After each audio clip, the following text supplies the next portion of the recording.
Next man up, 1025 The Game. Jake Lyman, Turron, Davenport, Parker, Kelly with you on this TD Thursday. We are broadcasting live from the Busy Bee Plumbing, Heating, and Air Conditioning Game Nashville Studios, home of the $99 yearly Beehive membership, where the buzz is always about great service. Fun show planned for today. TD in studio. What's going on? Oh, man, nothing much, man. Chilling. I'm fresh off of going to see Miguel. I got to see one of my favorite artists I last saw that night. on your story last night. Man, he turned it out. Awesome show. So, I'm feeling good, man. You know, music makes me high. So, hey, man, it's good vibes. How about you? Parker's got to work some Miguel in today on the bumps coming back. Hey, listen. Oh, I got you. Yeah. I was starstruck walking in studio today because we have a Super Bowl star in the building. See, I'm sitting here thinking like you had an actual star. I consider myself a star. TD. My mommy said I was, but you know, I thought you said so. Did you see my face? I was like, oh. The Super Bowl commercial was great with Blair Durham. Yeah, no, it was fun. He reached out to me and was like, "Hey, do you want to do one?" And yeah, darn right, you know. So we did it, and they had the script kind of written, and it was an easy script to remember. Obviously, a total of like 8 words, but I loved it, man. It was a lot of fun. We went to an Airbnb, and we got to just like have a nice spread and everything. It was dope, man. And you know, shout out to Blair Durham and Bart Durham Law, because they had a whole lot of food, and we weren't going to eat the food, so he let me take it to one of the missionary locations over there on I always get my roads mixed up.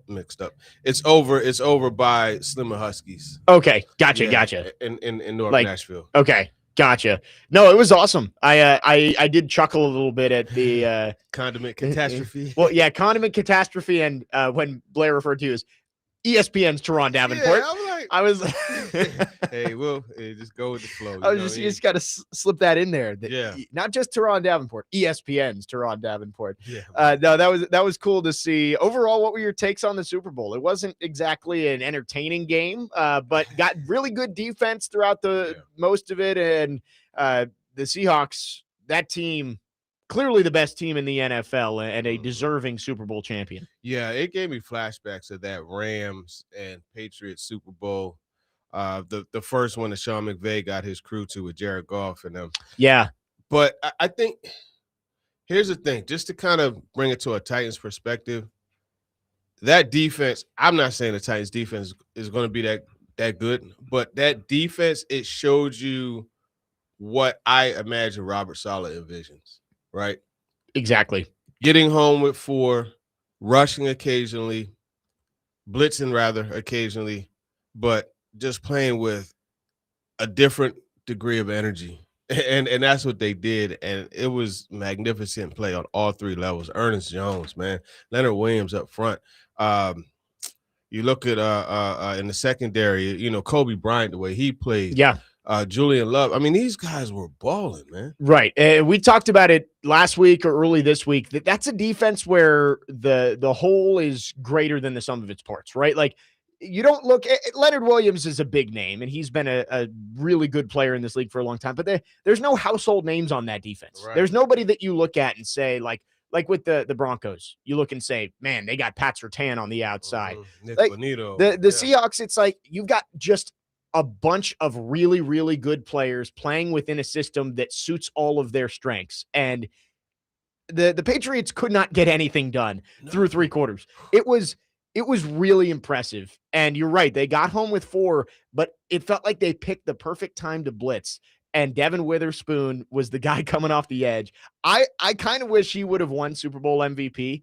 Yeah. And I think if they had given him the strip sack on May that led to the touchdown instead of calling it a pick 6, I think he might have actually ended up winning. Yeah, it's very possible. I mean, Kenneth Walker had an outstanding day, but I mean, to your point about Devin Witherspoon, you know, he shows you the way that you can impact the game as a nickel corner, right? Right. And just the ability, and I said it on Talking to TD, he's one of the best blitzers from the nickel that I've seen in a few years. To me, 2 of the best that I've seen in the last 15, 20. I said this on the podcast. Logan Ryan here. Yes. And then you got a Ronde Barber. those two, they just had a way of timing it. Devin Weatherspoon had a way of timing it. And remember, like he wasn't right down there in the box. You saw him creep down. And then as soon as it was snapped, boom, he's up there. He's in the backfield, man. That game was fun to watch. Derek Hall, I was trying to remember his name. Yes. Derek Hall also, man. He that one time, like he ran through Will Campbell, like how in the beginning of a high school game they run through the paper. You know what I mean? That's how he ran through Will Campbell. I said, "Good Lord, man!" It was a rough day for Will Campbell. Yeah. The play that stands out to me the most from that game was I'm blanking on the defensive tackle who just marched the left guard back into Drake May and then tackled both of them at the same time. Oh, yeah. I can't think of the guy's name, but that was when I was like, all right, yeah, this game's over. Yeah. Like the Seahawks are just out physicaling the Patriots on every single snap. I think that was Jaron Reed. I want to say Jaron Reed. Let me see. And it was a rookie at left guard for the Patriots too. So yeah, the left side, they going into the game, they already knew that was right. Where they were going to attack. You know what I mean? But man, it was. Maybe he's listed as a nose tackle. I thought it was Jaron Reed, but I could be mistaken. Yeah, I can't think of who it is. And here we go. It was either Jaron Reed or Brandon Peely. I don't know. Okay. It might have been Jaron Reed. Okay. You might be right. Anyway, whoever it was, the defensive line as a whole, they dominated that game from start to finish, and the Seahawks Super Bowl champs. You know what else was interesting to me? Because Drake May is an impactful runner with the football, right? And that was another option that he brought. Yeah. Nick Emmanwori, he squashed that. Were they spying him the entire time? At times they spied, but there were other times where he just came down and he ran him down before he could get loose. And look, man, that defense is that defense is something else. And you are right. Like Drake May, his legs are just as much of a weapon as his arm is. And it felt like when he did escape, he had to do it out the back of the pocket instead of finding a rushing lane where he could just go north and south. Like he had to loop his way around. And the speed of that Seahawks defense, they did not let him make any plays. So the Seahawks Super Bowl champions, that defense steps up. Sam Darnold made some plays, and Seattle, two-time Super Bowl champs. And I'm hoping next year we get a better game in the Super Bowl. A couple of blowouts in a row here, but overall, it was a fun event in total. And, of course, we had our star Super Bowl commercial, Turron Davenport, with Blair Durham. The Super Bowl ending, you know what that means, TD? What's it mean? It's baseball season. Hey. Do you see? Let's talk about it. JV is back. Justin Verlander is back on the Detroit Tigers. I saw that. That's where it all started. That made my day. Yeah. Well, hey, listen, the top three in the pitching staff and Scooble, he won the arbitration. There was he did. $32 million. Yeah. I mean, look, hey, listen, they're gonna put up that money this year at least. We'll see what happens next year. But we gotta talk about Freddie Peralta and the crew. Yeah, there you go. I can't smile though. Can't smile, man. I know. Frankie. Man. The hamate bone. It's getting everybody. Corbin Carroll and Jackson Holiday, too. All of them broke the same bone and are likely going to miss opening day. So tough. And you know what's a bummer? I'm in Citi Field opening day. Oh no. Frankie is my favorite Met. So let's hope maybe it's not as bad as the initial diagnosis is, and he can get back. But look, man, I'm calling Mr. Miyagi. You know what I mean? Put your hands together, rub him, and put him on his hand, and let's see what happens. You know what I mean? I'm fired up for baseball season. Yeah. I mean, who knows? Maybe we get Mets Tigers in the World Series if things don't go well out there in Dodger Stadium, which unlikely, but we'll see. We got a common enemy, man. Right. Yeah, I mean, both teams have made some big moves this year. Excited for baseball season, of course. 615-737-1025 is the phone number. If you want to text or call, we will take your thoughts on our phone and text line, driven by WilsonCountyHyundai.com. We've got a loaded show today, of course. As always, on Thursdays at 10 a.m., we will get to all of your questions. Talk to TD, so you can send in those to our text line, 615-737-1025. But we're going to start the show talking about the Titans offensive line. I saw a clip yesterday from Nate Tice talking about the way defenses have used the rules of offensive linemen against them to make them not have a solution to certain rushes. Hmm. And there was a lot of talk about how Carmen Brasillo has been one of the coaches who has been able to scheme against that. We're going to talk about that and how he can get the most out of this Titans offensive line moving forward. We are off and running on this Thursday morning. Jake Lyman, Turron, Davenport, Parker Kelly, next man up, 102.5 The Game.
It's the joy of the moment. Next man up, 102.5 The Game. Jake Lyman, Turron, Davenport, Parker, Kelly with you on this Thursday. Lots to get to on the show.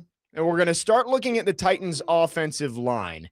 And can this group take another step forward after starting to show a lot of growth down the stretch this past season? A new offensive line coach, Carmen Brasillo. And TD, I saw this clip yesterday on Twitter, and it was Nate Tice talking about kind of the defensive advantage that. Hold on, I'm going to get it pulled up. I just got logged out of Twitter. All good. Let me know when you got it ready. We're going to get this clip, and it was just talking about the way defenses have schemed against offensive lines that kind of give them no solution. And I saw a couple of responses to it saying, this is what the Giants were able to do well against last year, was that they had a plan for their offensive line to deal with these coverages. So we're going to hear this, and I just want to talk about how this offensive line, maybe you don't have to spend a whole lot of resources on it this offseason for it to be better, just because of the continuity and maybe bringing in a coach who has a good idea what he's doing of trying to get the most out of these players. Yeah, and I think when you look at Carmen Brasillo, this is a guy that everywhere he's going, you saw a bump in the offensive line. Right. But not only that, when he moved on,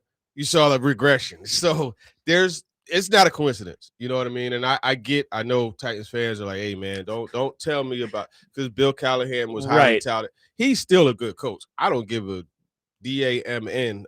He's still a good coach. Yep. You know what I mean? But I think you're right. When you have the ability, and I'm not sure, I didn't hear the clip.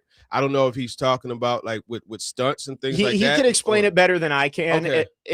Let's toss over to this. This was Nate Tice talking about the way defenses have schemed against what offensive linemen are typically told to do. Protections right now, to me, the defenses have a huge advantage. Protection rules are busted right now. And there's a couple teams that are doing some stuff that's helping it out. They use different offensive stuff like cadence, late motion. Of course, the Rams are on top of a lot of stuff, but Ben Johnson and the Bears, another team.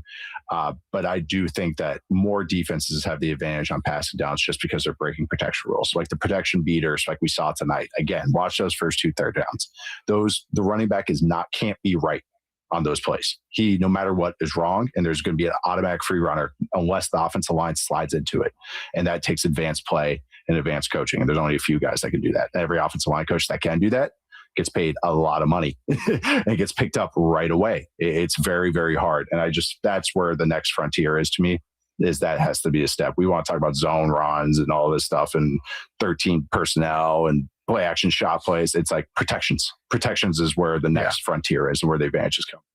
So that was Nate Tice talking about the way offensive line coaches have to be able to scheme up ways to stop the defenses because they are breaking these protection rules. And although he doesn't mention Carmen Brasillo by name, I did see a couple of other people who are very respected in football saying that if you look at the Giants, they are one of the teams last year that was able to handle a lot of those things that defenses were doing. I like that actually. And he's right. Because as a running back, you're supposed to go immediate threat, so like inside out. And if you could stunt and blitz on top of it, like the running back is like, yeah, you could go inside out, but there's another guy coming and it's just like, okay, pick your poison. You know what I mean? And it's tough. It's kind of the reverse of what Brian Daboll likes to do offensively, whereas likes to put them in a bind, right? And stress them. Right. You know what I mean? That's exactly what sending, and you don't have to send a bunch. It's just the way that you sending do it. them from unexpected places, the simulated pressures. Simulated pressures, right? And then actual pressures with it. You know what I mean? When you're blitzing. So as a running back, you're stuck. But then even because typically as an offensive lineman, right? It's more detailed than this, but just to kind of simplify it, at the snap, you're coming back right in your drop, and you bump hips and fan out. You know what I mean? So like, no matter who is there, like boom, we bump hips and we fan out. We take whoever's in front of us, regardless of whether the guy like on our outside shoulder is looping inside, et cetera, et cetera. That's what you're told general to do. Rule yes. To be able to stand against the different pressures and the stunts rather. So I like that. I like that, and I'm curious. that's something actually I would like to ask. Man, we're not going to get any position coaches for quite some time, but Right. Probably OTAs. Yeah, I got to somehow store that in the memory book and get that out when we talk to Carmen Basillo. Well, and I know, like you said, Titans fans are probably a little gun shy of talking about, oh, this is a great offensive line coach and he's going to fix everything. But just because the Bill Callahan experience did not go the way everyone expected it to doesn't mean that bringing in another good offensive line coach isn't going to help this unit. And I think hearing that kind of stuff of that Carmen Basillo is on the forefront of some of these adjustments that coaches are making against the defense makes me feel better about him getting the most out of some of these players. You want to see JC Latham take another big step. And on the other side, you need Dan Moore. You need to get the best Dan Moore that you can possibly get. Dan Moore is never going to be Trent Williams, and he's never going to be probably an all-pro left tackle. But if you can get him to be an above-average NFL starter, that puts you in a much, much better spot, short-term and long-term at that position. Yeah, 100%. 100%. You need that those bookends. They have to improve. And I do like the fact that you look at JC Latham, as he got further away from that hip injury, you saw him start to show. He got better. Yeah. So ended on a good note. Dan Moore Jr., like you didn't really see as many penalties and things. He had penalties, don't get it twisted. But and I know for him, the big thing was just like, hey man, I kept the guy in front of me. And that's good, but you gotta take it to the next step because you're being paid very well. Compensated, you know what I mean, on that potential. Right. I tell you a name though, Jermaine Illuminor. Yeah, that's a guy that you look at the history with Carmen Basillo. You know, he's with two different teams with him, and I think that's someone that this team they might need to sign him. I think that would be a good signing. It wouldn't be a high end signing, but it would be a good one. And obviously, I like Jackson Slater, but I think you have a veteran like that to play guard and let them compete. And again, it wouldn't be a huge deal. So you could go ahead and have a guy like that. Right. And if he doesn't beat Jackson Slater out, you still have an ideal swing tackle. You know what I mean? That could play left or right. Right. Guard or tackle. You know what I mean? So that's a good spot for you. Yes. And we've talked about him because he followed Basillo from the Raiders to the Giants. So he has familiarity there. And you're right. We were looking at it last week, and I think Spot Track had him valued at around $8 million a year, which for a guy who is maybe a starter, but maybe a really plus swing tackle, I think that's about right. We did simulate the offseason on Tuesday, TD, and the website had him rated a lot higher than Spot Track did. So I don't know. It'll have to be what the market tells him, right? If somebody is willing to pay Jermaine Illuminor $15 million to come in and be their starting tackle, well, he's not going to come here to compete to be the right guard or a swing tackle. Yeah. So, but I agree with you. I think that would be a great option for the Titans if he is willing to come here in that role. And the thing is, that familiarity, being able to say, hey, I've succeeded before with this coach in this scheme. I want to go to that. You know what I mean? Right. So if it's 8 versus 10, I would imagine he would be more likely to take the 8 or maybe 8.5. You know what I mean? Right. You could find a happy medium. And we talk about the Titans offensive line improving throughout the year. If you just look purely at the sack numbers, and I think Cam Ward probably, you look at Ward's growth and not holding the ball as long probably has something to do with this too, but he was sacked 45 times through the first 11 games of the season. So about 4 per game. He was only sacked 10 times in the final 6 games of the season. So a little under 2 per game. So it did get better as the season went along. Mm-hmm. Does that have something to do with Cam Ward, the offensive line? Probably a little bit of both.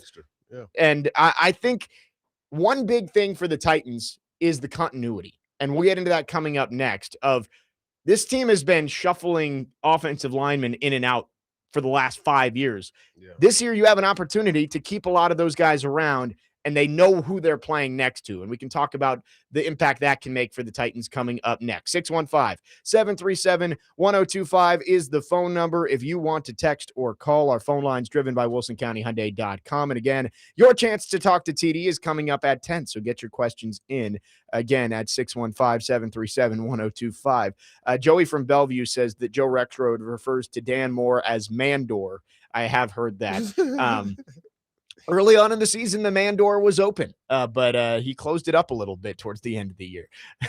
I refer to him as Casper because this dude is never available to talk to. Never. I cornered him the one time, and he was like, yeah, I got to go to treatment. I was like, all right, I'm going to get you when you come back to treatment. That fool's locker was untouched the rest of the media availability, man. I got to say, you are right. I hadn't thought about it, but I have not heard Dan Moore's voice, I don't think. But the funny thing is, when he first got here, you know what I mean, and everything was fresh, he was available. I'm going to talk to him about that, too. The next time I talk to him, I'm going to talk to him about that, man. Don't be a front runner. 615-737-1025 is the phone number. We are off and running. We'll continue talking the O-line here in hour number 1. Again, your chance to talk to TD coming up at 10. Jake Lyman, Turron Davenport, Parker Kelly, next man up, 102.5 The Game.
94.9 The Fan is your home for Vanderbilt women's basketball. Tonight, the number 5 Commodores take on number 4 Texas at Memorial Gym, 6:30 tip. I'll have your pregame coverage starting at 6:15, but if you want to go out there, still tickets available. Top 5 matchup right here in Nashville, and it is only streaming on TV, so you got to go into the ESPN app. We had that conversation with Corey Curtis yesterday, but you can listen in with me on 94.9 The Fan or make your way out to Memorial Gym, 6:30 tip for number 5 Vandy and number 4 Texas. Talking Titans here, TD, the offensive line. I look back, and the Titans have replaced starters at 3 or more positions in each of the last 4 offseasons. I mean, it's just been shuffling guys in and out. Mm-hmm. This year, you look at it and you say, all right, well, Dan Moore's going to be around for another year at the very least. Peter Skoronski, of course, is your left guard. I think Lloyd Cushenberry is going to stay. Like, as of right now, I would guess they don't view cutting him as worthwhile. I mean, look, Corey Levin played really well, but I don't know how this staff is going to look at him as far as like, hey, is he an extended starter? And again, just like the Calvin Ridley conversation, yeah, you can save money releasing him, but you release him and now you got to chase another position. Right, you're creating another hole for yourself. And you're not cash strapped. So why release him? And cutting Lloyd Cushenberry saves you $3 million against the cap. It's almost nothing. So yeah. I would guess he sticks around. So there you go. The left side of your line and your center is the same. Right guard is the question mark because Kevin Zeitler is a free agent. You could look to bring him back. I would guess maybe they look younger there, or, you know, whether they want to give Jackson Slater a chance, I don't know. And then J.C. Latham's your right tackle. That's 4 out of your 5 guys are likely going to be back and starting in the same position. Mm-hmm. That continuity in itself, I think, could lead to this offensive line being better in 2026. And offensive line is one of those most important positions as far as playing together and being able to communicate without communicating. You know what I mean? As far as the actual talking to each other and just having that general understanding of what to do, right? We talked about the rules, right? Yeah. And how teams are able to stress those. Defenses are, the more you play together, you ask any offensive lineman, they'll tell you, man, we need more time together. And you'll hear that even with some lines that played a full season together. You know what I mean? They'll say they need more time. So the continuity, it will only help. And then in addition to that, just continuity with the staff too. And yeah, that's a whole new, because these guys are learning a whole new set of rules, right, a whole new set of techniques and things like that. And that's tough. You know what I mean? To be able to have that new techniques and resort to that when you're tired and when you've been facing a Quentin Williams all day. And it's like, man, this guy keeps, all right, let me remember, I got to do this, this, and this. And it's tough to do that when you have a monster coming at you over and over again. Yeah, and being healthy, of course, is another big part of this too. And specifically for J.C. Latham, right? Like, we've had the conversation of he hasn't lived up to the billing of being the 7th overall pick at this point. That doesn't mean he won't, but as of right now, you look at it and say, you pick a tackle at 7, you expect him to be bookend guy for 10 years. Mm-hmm. And again, not saying he can't become that, but he has not been that type of player yet. I think I'm hoping that it is a Peter Skoronski-like progression of year 1 was a little bit disappointing. Year 2 started off disappointing, and then he found it towards the end and became that type of player in year 3. That's the progression you're hoping for with J.C. Latham, but you do have to see it. And like you said, under a new coaching staff, he's going to have to be able to adjust to the new rules and new terminology and all that kind of stuff. Yeah, and I think this past year, the real key thing was obviously the injury, but coming in, the body transformation, right? And he did you see the clip of him going down the steps? Yes. Oh, my goodness. The footwork was outstanding. The balance, you know. That is a big man who hit a patch of ice. Yeah. And to think, I don't believe the J.C. Latham of 2024 would have survived that. You know what I mean? But the new and improved version that reported last August. Right. Yeah, that's a benefit of it. Yeah, it's going to be one of those things. Him and Tavondre Sweat, it's like you just hope when they get to training camp, be in shape, and stay healthy. Like, just get through training camp healthy, where you get all of those reps and you can go in feeling good into week 1. Obviously, neither of them were able to do that heading into their second season. TD, a big conversation yesterday was about what can the Titans do at number 4? And Joe Rexrode was arguing that the Titans totally could take a tackle at number 4, and it would be a good decision. I think a lot of people are saying it's a little too steep to take a tackle at number 4 when you have so many other huge needs on your roster. How do you view it? Like, if the best player on your board at number 4 is Spencer Fano out of Utah, do you take him even if Reuben Bain or David Bailey is like a little bit behind him? There's the horizontal aspect. Yeah. Right. Yeah. Vertically, he might be the best player on the board, but when you match it against need, tackle is pushed back a little bit. This team, and also this team is not in a position where you can make a luxury pick like that. Yeah. Right now, okay, yeah, you could take Fano and then you bump JC Latham inside. Okay, cool. That is an idea, but I believe they're going to have that right guard situation. I really think they're going to sign Illuminor. Okay. And he and Jackson Slater, that's going to be the right guard competition. That's what I think. But at the same time, to your point, you got to mix in Mekhi Lemon. You got to mix in Jordan Tyson. And I think there's going to be a cluster of about 7 guys, and you're just going to weigh them against each other. And Fano's going to come out at the bottom. That's just the bottom line. Yeah, and I think, honestly, it was more less about moving J.C. Latham in rather than having a successor for Dan Moore is kind of the argument there. But when I look at it, you're in no rush. Like, Dan Moore is not a 10-year starter at left tackle for you, but he's going to be here this year because you can't get out of that contract. And why would you want to? You don't have his replacement, and you don't have to cut him after next year. Like, it's an option. There's no dead cap if you cut him after next year, but you don't have to cut him, which allows the Titans to at least have some patience when it comes to finding the next left tackle. You have all of this year's draft and all of next year's draft to try and find that left tackle. I think at 35, like, I would prefer that the Titans go wide receiver and edge in some order with their first 2 picks. But if you get to 35 and let's say Caden Proctor from Alabama slips down the board and he's there for you at 35 and you're like, hey, he's not supposed to be here. We've got a lot of wide receivers that we think will fall to us in the 3rd round. Let's take him. I'm fully on board with that and having a succession plan at left tackle. But having Dan Moore means you don't have to do it. And at number 4, you're not going to have a top 5 pick every year, hopefully. I think you got to go get a difference maker, whether that's at edge or at wide receiver. And that's the thing.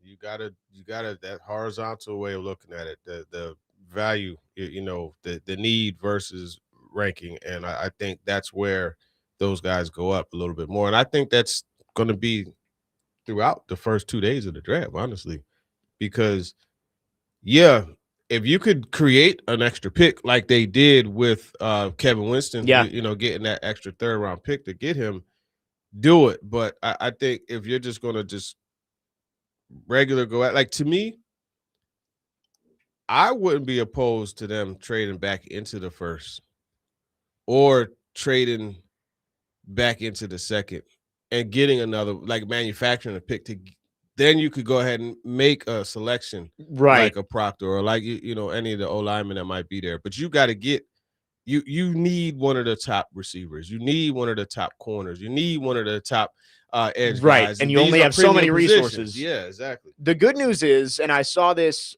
from, I think it was Matt Miller's top 100 that he put out, 9 of the top 50 are wide receivers, 8 of his top 50 are edge rushers, and 8 are corners too. So that's half of his top 50 are at the 3 positions you need the most.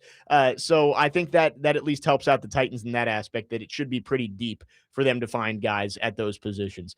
You brought up a name, and I've been wanting to ask you about Mekhi Lemon a little bit more, and we're going to talk about that on the other side. 615-737-1025 is the phone number if you want to text or call. Our phone lines driven by WilsonCountyHyundai.com. Again, your chance to talk to TD is coming up at 10 a.m., so make sure you get your questions in. We will get to all of those. You can text or call 615-737-1025. Wrap up hour number one on the other side. Jake Lyman, Turron, Davenport, Parker Kelly. Next man up, 1025 the game.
Next man up, 1025 the game. Jake Lyman, Turron, Davenport, Parker Kelly, wrapping up the first hour on this TD Thursday.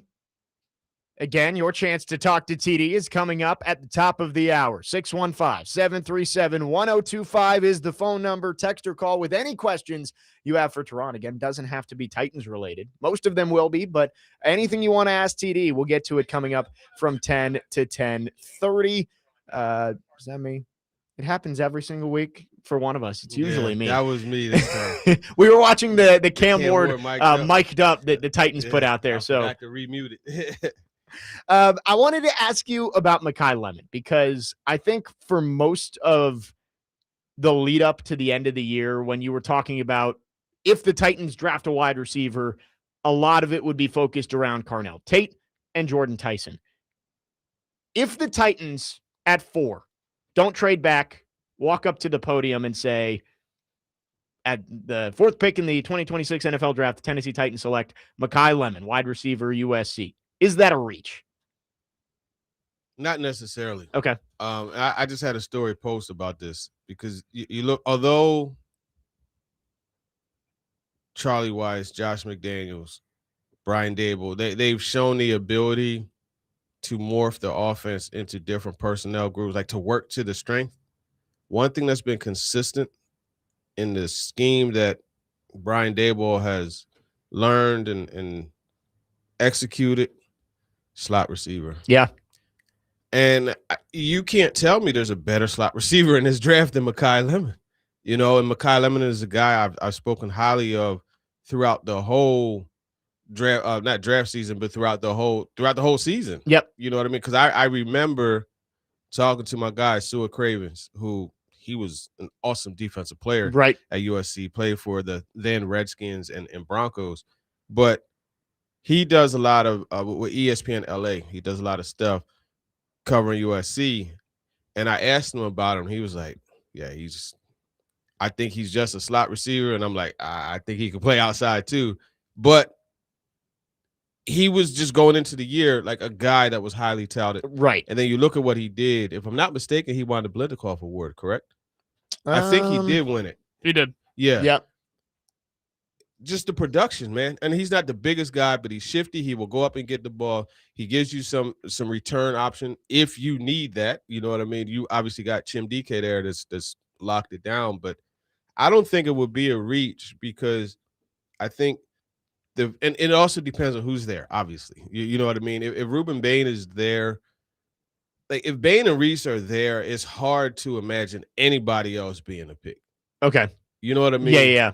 But if somehow those two are gone, that's not a reach to me at all. So if it's like David Bailey versus Makai Lemon, do you think that's a legitimate conversation in there? A legit conversation. Yeah. It's a legit conversation because here's the thing. We don't know what's going to happen free agency wise either. You know, right. Like what happens if they believe, hey, look, you know what? I know Jalen Phillips hasn't been uber productive the last couple of years.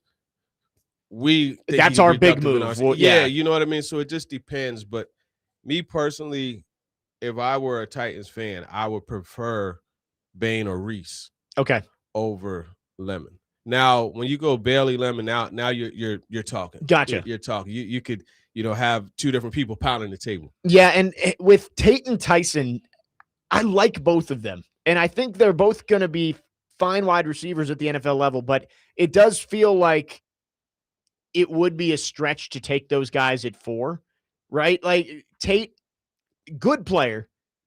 Is he a top 5 wide receiver talent? I would argue probably not. Mm-hmm. I think he's a top 10 guy.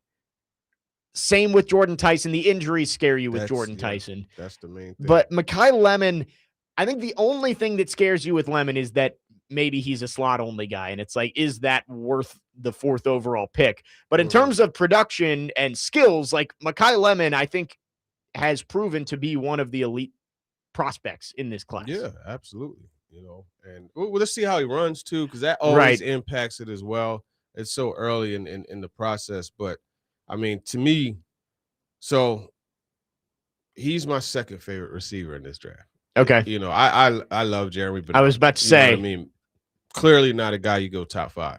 I like him, but I will tell you Makai Lemon is a better prospect than Jeremy Bernard. To me, Makai Lemon is right there as far as top prospect from the receiver position because you don't have the injury questions. He's sturdy. He gives you a return option. He can play inside and outside. Size is not a skill. I always say that. You know what I mean? And although he's not some 6'3", 190-pound receiver, he's still very effective at 5'11", 6 feet, 185, whatever he's going to weigh in.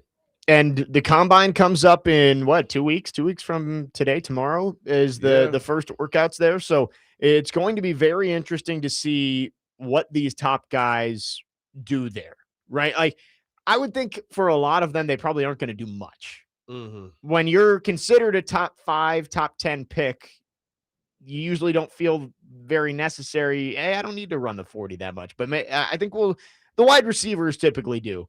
But I'm interested to see how much Bain and Reese do. When you look at mock drafts, almost all of them seem to have Arvell Reese going second to the Jets. I think I'd prefer Bain given the option.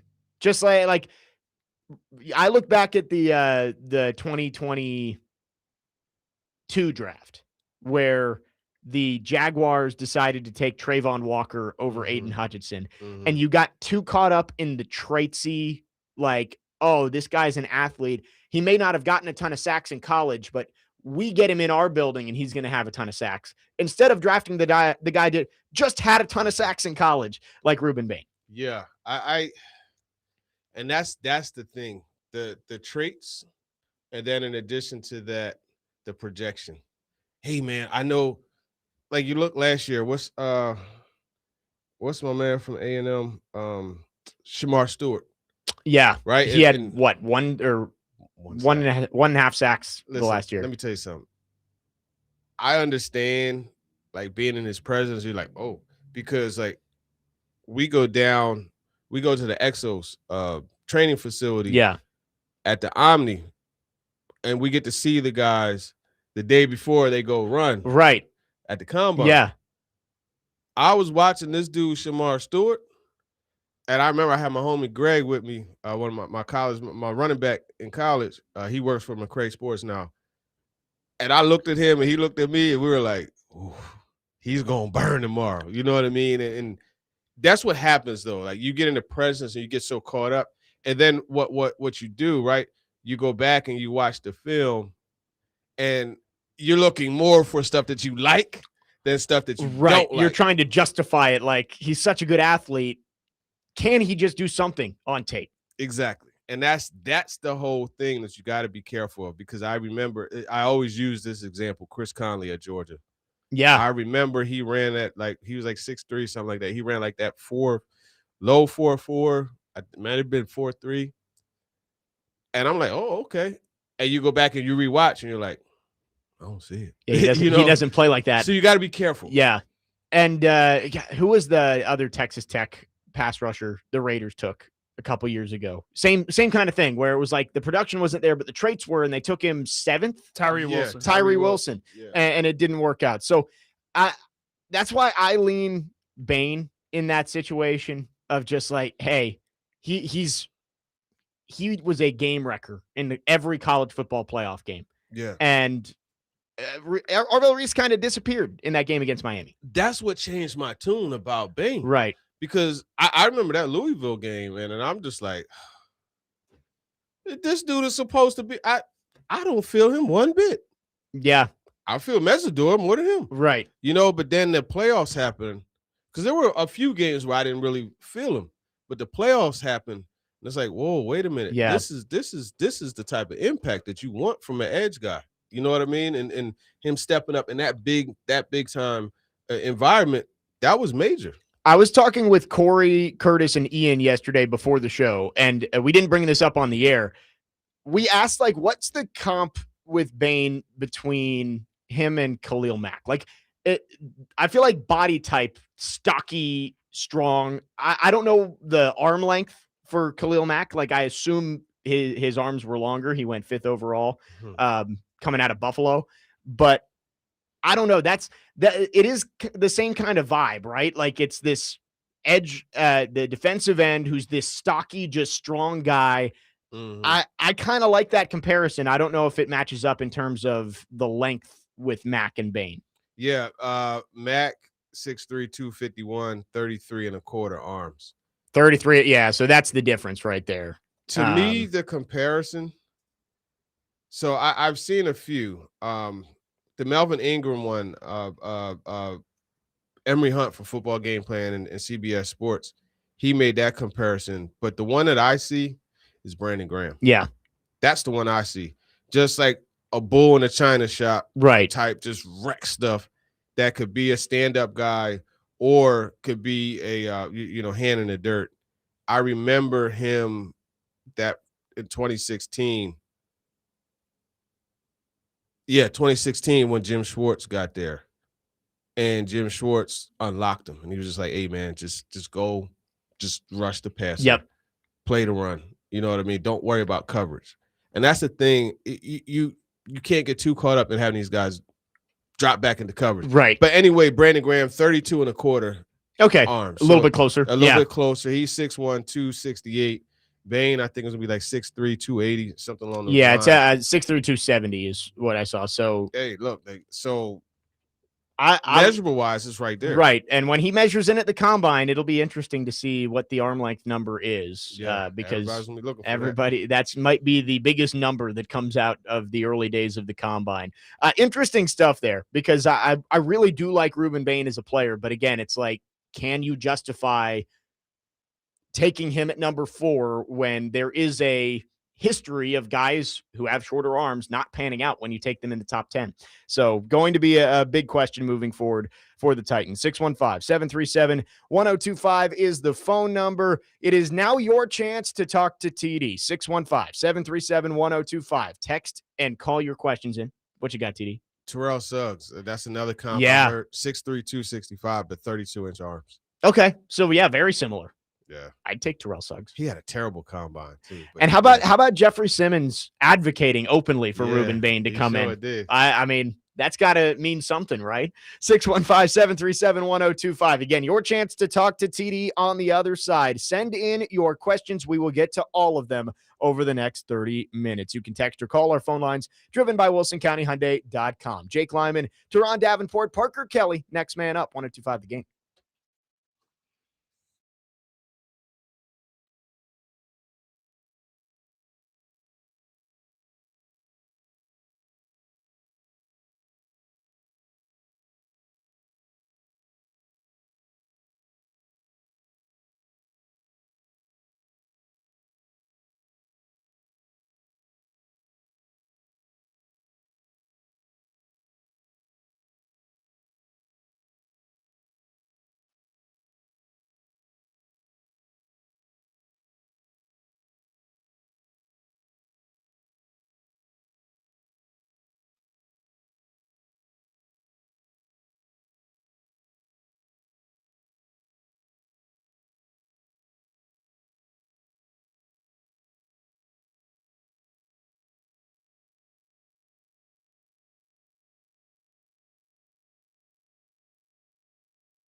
Second hour, next man up, 102.5 The Game. Jake Lyman, Turron, Davenport, Parker Kelly. TD Thursday here on the program. We are broadcasting live from the Busy Bee Plumbing, Heating, and Air Conditioning Game Nashville studios, home of the $99 yearly Beehive membership, where the buzz is always about great service. It is 10 a.m. on a Thursday, which means it is your opportunity to talk to TD. 615-737-1025 is the phone number. Text or call with any questions you have for ESPN's Turron Davenport on our text line driven by WilsonCountyHyundai.com. Speaking of that, Joey from Bellevue texted in. He says, I don't have a question, but a compliment for TD. He said he was pumped to see you in the Bart Durham commercial during the Super Bowl. Oh, man, Joey, I appreciate you, man. I was pumped to be in it, man. All the feedback has been great, man. I appreciate it. It could be an acting career in the future here for TD. Hey, man. 856 Call my agent. There you go. All opportunities are good opportunities. 8576 texts in. We were just talking about Mekhi Lemon. I think this is a good question. In terms of guys who play the game a similar way, how much more do you like Lemon in the first round versus Casey Concepcion in the second round?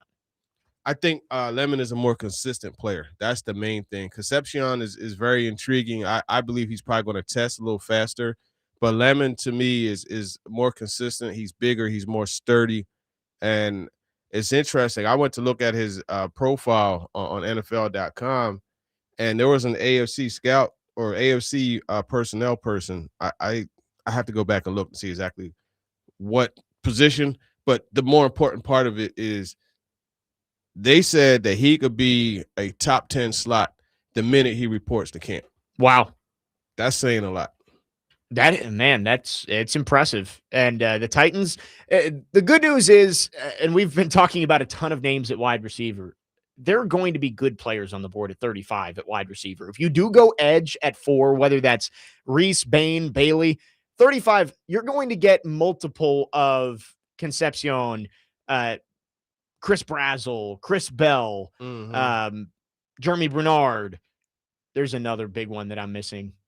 That could end up being there in that range. Chris Bell is probably going to be more third round, but you Jeremy Bernard, Chris Brazzell, I think you look at your Concepcions. You look at there's somebody out of Indiana, Omar Cooper. Omar Cooper, could be in that range. I just know him as number 3. Yeah, man, I like number 3. That's because I was saying that all year. We would talk about the Indiana receivers. Right. They would always bring up Surratt. I believe. Yeah. And I'm like, yo, man, what about number 3? Like, I like him too. Like, he's good. And then I just realized his name like later on in the year. But yeah, man, he's a good one. I think there's going to be a lot of options when you look at like that group. Yeah. Right? And you compare that to some of the corners. Like, this draft is deep at both positions. You know what I mean? So that's going to be fun to see. And you look at some of the corners, Ephesians Prysuck is a guy that I think 3rd, 4th round. Right. Now that's if he doesn't run well. Like if that joke will go in there and run a 4.3, 4.4, forget about it. He's not going to get out of the second round. But if he runs, a high 4, like 4.47, yep, you know what I mean?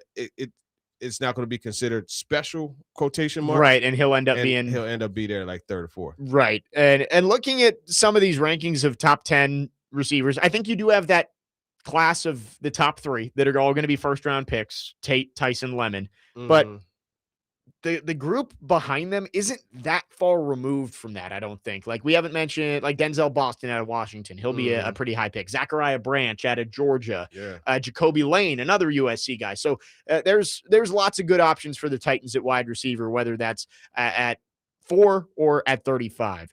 Caleb on the text line asks about Wan'Dale Robinson. And I wanted to talk a little bit more about, maybe some day ball connections later in the show, but that has been a connection that has been made of Titans are in the market for a wide receiver, and there's one that was pretty productive under Brian Daboll over the past few years. And I think you look, as you mentioned, the past few years. So as a rookie, he has 60 receptions. Year 2, 2024, he had 93, I believe it was. And then last year, Daboll got fired after week 6. Yes. But at that point, Wan'Dale Robinson had 53 receptions. Wow. He ended up with 92. So it's very clear that there's a match there as far as the ability. He's a swift route runner. He's tough. He gets you yards after the catch. So you do like that in the slot. Now, I keep saying the tough and sturdy part of it because as a slot, you got to be able to go dig out the linebackers sometimes. You know what I mean? You got Yeah. to be able to help out against, in the run game as well. And I like that about, a guy that's 5'9", 5'10", 190, like Wandale Robinson. So, yeah, I mean, I think there's a very good connection there. And it goes back to what we said about the slot being productive in that offense. Do you think with the Titans, they're going to be looking more at outside guys just because Chim Dike has typically been playing in the slot? And I think out of the young guys you have, Chim feels like the most, I guess, stable one that you have out of those young group. To me, Chim profiles more as a Z. Okay. So I mean, I would look, and that's the other thing you got to remember with this scheme. They will move guys across the formation. Look at in Buffalo, that 2020 when they got Stephon Diggs. Yeah. And Steph was lining up left, right, slot, all over the place. They move him across the formation. You know what I mean? And that's what you do. Go back to when Troy Brown was the dominant slot for the Patriots. Deion Branch, remember, he won Super Bowl MVP. Yeah. But what did they do? They moved him across the formation. So I think it's really important for these guys to cross-train. You're going to have to learn all three positions.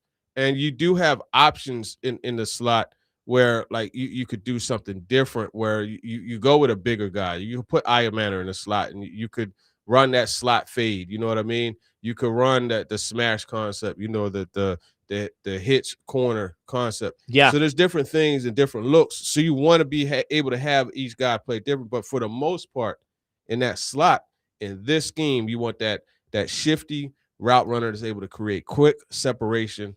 Because we talked about some of the rules in pass protection. Right. Well, one of the things that beats that is a guy that could get open like that. Right. And that's a good important. point. Yeah, that's a very good point. And yeah, Chim, I guess, is more of the straight line speed. Like he's got the wheels. He's shifty, but he's not quite the Yeah, Edelman, Amendola type slot guy. Yeah, so like with Chim, he's the guy you put him in and you want to run that deep over. Yeah. Right? You want to run transcontinental, Coach Mac. You know what I mean? You want to run that because that speed that he has is crazy, and he's so good at he's a center fielder. He played baseball growing up. He was a center fielder. Yep. So he could track the football. You know what I mean? At least over his shoulder. Now, when it comes to just like standard catching, there's room for improvement. Right. But just like over the shoulder going to get it, he's really good at that. Andrew from Dover on the text line says, TD, with the hiring and the mentality of Saleh, do you think that Simmons will spend his entire career as a Titan like Aaron Donald did with the Rams?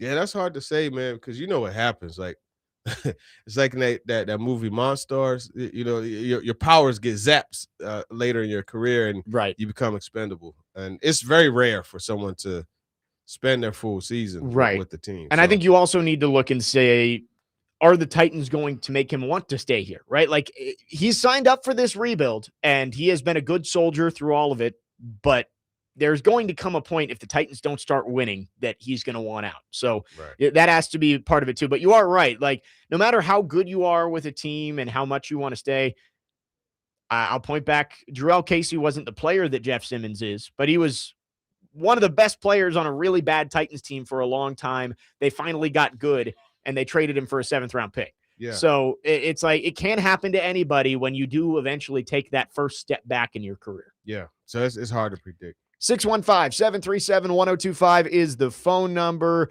We will get to your questions on the text line. Again, your chance to talk to TD for at least one more segment here. 615-737-1025. You can text or call. Our phone line's driven by WilsonCountyHyundai.com. You can register today for Stars Trivia Night at Boomba's in East Nashville on Thursday, February 19th.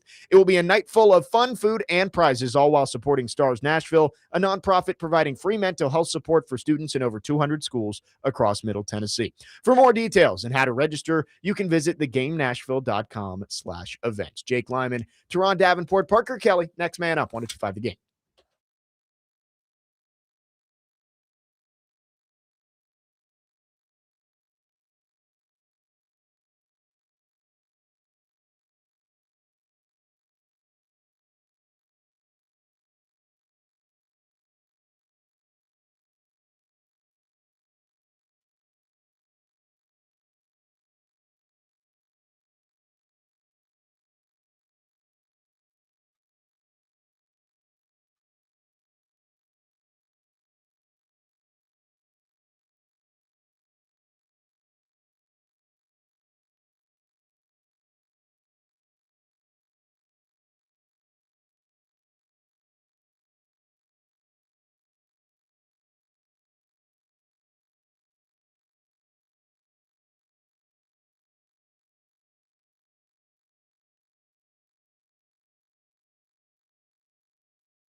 Next man up, 102.5 The Game.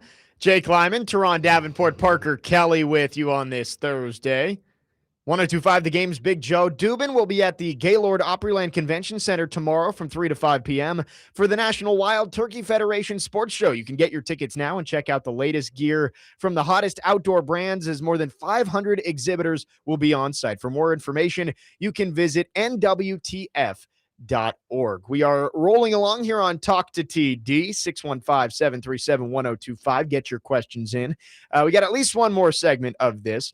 8576 TD asks, could you see Ted Hurst stepping in as a rookie and being a better receiver than Alec Iamaner? I know Hurst is a guy that you've liked throughout the draft process. Yeah, two different players. Iamaner, the whole thing is consistency as well. But Ted Hurst, man, like you're talking about a dude, 6'3", he'll be close to 200, man. He runs like a deer. I wish I could have been at the Senior Bowl to kind of see that live.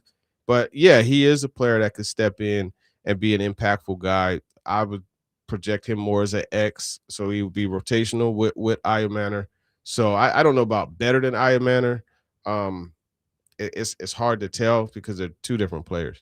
I think he's going to be one of those guys who, when day 3 of the draft starts, he's going to be on the top of a lot of boards, and every team is going to say, "Give me Ted Hurst. He's 6'5" and he's fast." Mm-hmm. And we'll see if he turns out to be an NFL player, but he just has that vibe of like a draft crush for everybody heading into day 3. Yeah, absolutely. Bobby on the text line asks, I wanted to get TD's thoughts about Diego Pavia and Eli Stowers from Vandy. What are your thoughts on them as NFL players, and what rounds do you project for them in the draft? Yeah, I think Stowers, second, third round, I could see. Productive tight end, big, sturdy. He runs routes well. And he steps up, when his numbers call. So I would say, yeah, second or third round. Pavia, I think it's really going to come down to, a team wanting him as a backup. Like, I don't project him to be a starter, but he's going to be one of those backups that comes in, and kind of like Malik Willis was for the Packers this year. I could see him in that type of role. And look, I don't care about the size. Like, the guy could throw the football. He could throw it. He ripped a couple corner routes down there at the Senior Bowl. Watching that some of the film, he's a legit player. But I mean, I don't know that he's an every week starter. Right. He may be limited by some of the physical things that he can't control.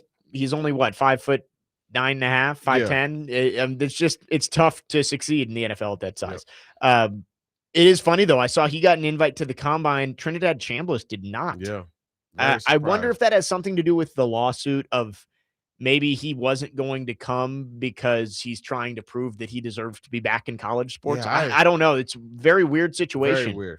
Because he's projected by a lot of people as QB3 behind Mendoza and Simpson. Yeah. So I don't know what's going on there, but the combine invites did come out yesterday, I believe. And that was one of the strange things that we saw. I was frustrated that John Carroll University receiver Tyron Montgomery didn't go. I feel like I saw somebody tweet about that too. Yeah.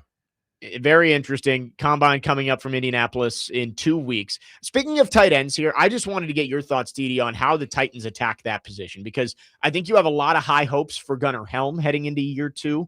Chigakonkwo is an impending free agent. Is this a spot where the Titans could invest a lot, whether that's a draft pick, maybe going and signing one of the top guys in free agency, or do you think this is one of those where they'll bring in a supplemental piece, but this is Gunnar Helm's position moving forward? I think it's Gunnar Helm's position, but you look at a David Njoku, that's a very intriguing option. Yeah, I saw that he's not going back to Cleveland. Yeah. And I think, here's the thing. When the Patriots ran that 12 personnel to perfection, their tight ends coach was who? Brian Daboll. Really? Yeah. I didn't even think about that. So he's no stranger to 12 personnel. Right. Now, granted, when he was the shot caller in Buffalo with the Giants also, you saw Darren Waller have a good season. Yeah. You saw Dawson Knox, a local product. He played solid, but you didn't see as much emphasis on the tight end. So it really just depends on how they collectively look at this group and say, hey, you know what? Let's get him, and we're going to run 12 personnel. And it's also like you could use going back to that Patriots reference. And I hate to I'm grouping the player and not not the person. Yeah, but I mean you could bring Chick back and have him in that Aaron Hernandez type of role. Where he did so many different things. You know what I mean? So there is an option there. It's disappointing that is like the 12 personnel example to use, but it's right. Like they use two tight ends perfectly. Yeah, with those two. Obviously, there's a lot else going on there. Go watch the documentary. We're not going to talk about it. 615-737-1025 is the phone number. Again, your chance to talk to TD. Last call for questions. If you have any for Turron, here's a non-Titans one for you. As we've got Olympic hockey on. TD, what is your favorite Winter Olympic sport? Probably, I like the slalom. You know what I mean? The skis, yeah. Yeah. I like that, and then also like seeing them jump, and like they're in the air, they're like this. Yeah, and they spread the skis. Yeah, and it was funny because I was just talking to my girl about this a couple of days ago. I like that because like I've always been intrigued with like flying. You know what I mean? Yeah, like, I wanted to do the parachute, but I'm not crazy enough to do it. You know what I mean? So I would never do it, but I'm like, I would love. There's something I could like. I would love to fly, and so seeing them. The way they jump and how they're just in the air and they're just going, you know what I mean? Is really dope. How when they have the skis kind of tilted down and their bodies up and they got the I don't know what you call them. I could just call them the sticks. And then like everything is just like one straight line and they're just going through the air cruising. It's so cool. The Olympics in the winter are much more impressive than the Summer Olympics. Not that Summer Olympics, everything that they do is very impressive, but it's running and jumping and swimming. It's the typical athletic things. Yeah. And the Winter Olympics is like you're traveling down an icy slope at 100 miles an hour. And it's like if you make one wrong move, you're done. You're like that's forget it. It's very impressive. We've got hockey on in studio. Men's Olympic hockey started yesterday. Not a banner day for the Predators who participated yesterday, but right now Canada and Czechia is on. Canada with a 1-0 lead. The U.S. gets going this afternoon, 2:10 Central Time. The U.S. starts against Latvia. Okay. So the U.S.'s group is not exactly the hardest group in the world. I think it's Latvia, Denmark, and Germany. Germany's okay, but the U.S. We need U.S. and Canada at some point during this Olympics. 615-737-1025 is the phone number. Get your questions in for TD. New York Doug has texted in, and this one is actually a nicer text from New York Doug, but it's more about the Giants. He goes, Callahan was a bad coach, offensive mind, play caller, and quarterback developer. What were the Giants thinking bringing him in with Jackson Dart? I wouldn't say he was a bad quarterback developer based off of one experience. You got to look at the total body of work. But, I mean, I would imagine Harbaugh, having competed against the Bengals and saw them, there was a relationship that was established and a level of respect. I don't think it's bad to have him as a quarterback coach. He's been pretty good in other quarterback coaching positions. So, it's not bad at all. I just wonder how that whole thing is going to. Just so many cooks in the kitchen. Yeah, it's interesting there with Nagy and Callahan together. Like I gotta say, if you ask Giants fans, who would you want on your offensive staff? I don't think either of those guys would have been at the top. I did see some Giants fans put out there. Brian Callahan was the play caller for Joe Burrow when they went to the Super Bowl, and he never got a good chance with the Titans. And I was like, he wasn't a play caller. Slow your roll. He wasn't the play caller, and he got a pretty good chance here with the Titans to prove that he could show some progress and never did. Yeah. But interesting stuff. I know he was in talks for offensive coordinator positions. Now it lands as the quarterbacks coach with the Giants. Good stuff on Talk to TD today. And again, every week at 10 a.m. on Thursdays, you can get your questions in for Turron Davenport. 615-737-1025 is the phone number. We've got much more to come with TD. Later on in the show, we'll talk about some of the tough decisions the Titans will have to make over the next few weeks ahead of free agency. But coming up next, TD did put out an article this week talking about why Brian Daboll is the best man to develop Cam Wharton. We'll talk about that and maybe some of the options the Titans could bring in to fit this offensive scheme. 615-737-1025 is the phone number. NASCAR action is on the Game Nashville Sports Network all season. Starting at 6 o'clock tonight, you can catch live coverage of the America 250 Florida Duel 1 and Duel 2 at Daytona on 1025 The Game and at the Game Nashville app. Jake Lyman, Turron, Davenport, Parker Kelly. More coming here on Next Man Up, 1025 The Game.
Next man up, 102.5 The Game. Jake Lyman, Turron, Davenport, Parker, Kelly with you on your Thursday morning.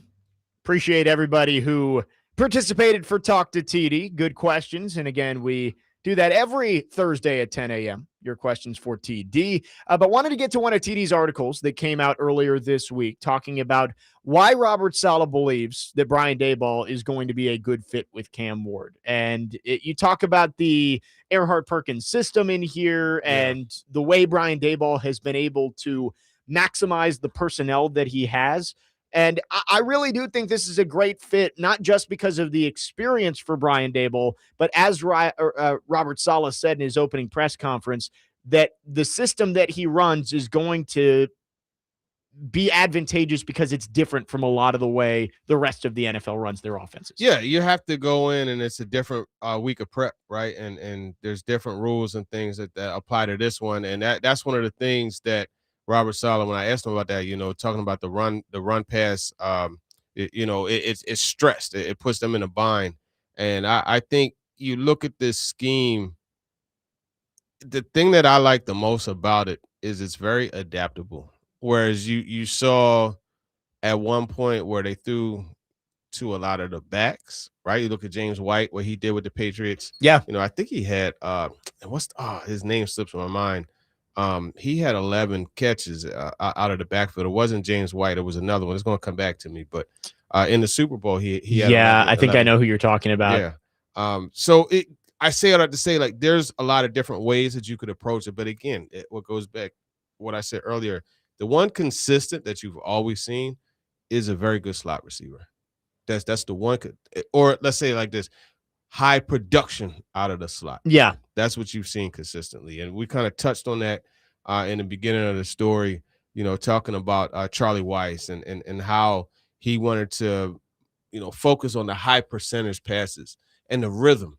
I remember and Tom Brady, he loved the question, right? And I asked him about the timing of the offense and how important it is to get into the rhythm and just have that confidence and be on the same page with the Danny Amendolas and the Julian Edelmans and those types. Yeah. Be able to throw to a spot blindly. But you're like, hey, I know he's going to be there. Yeah. We're going to read it the same. And that's a part of what, Charlie Weiss and what you've seen progress through Josh McDaniels and Brian Daboll.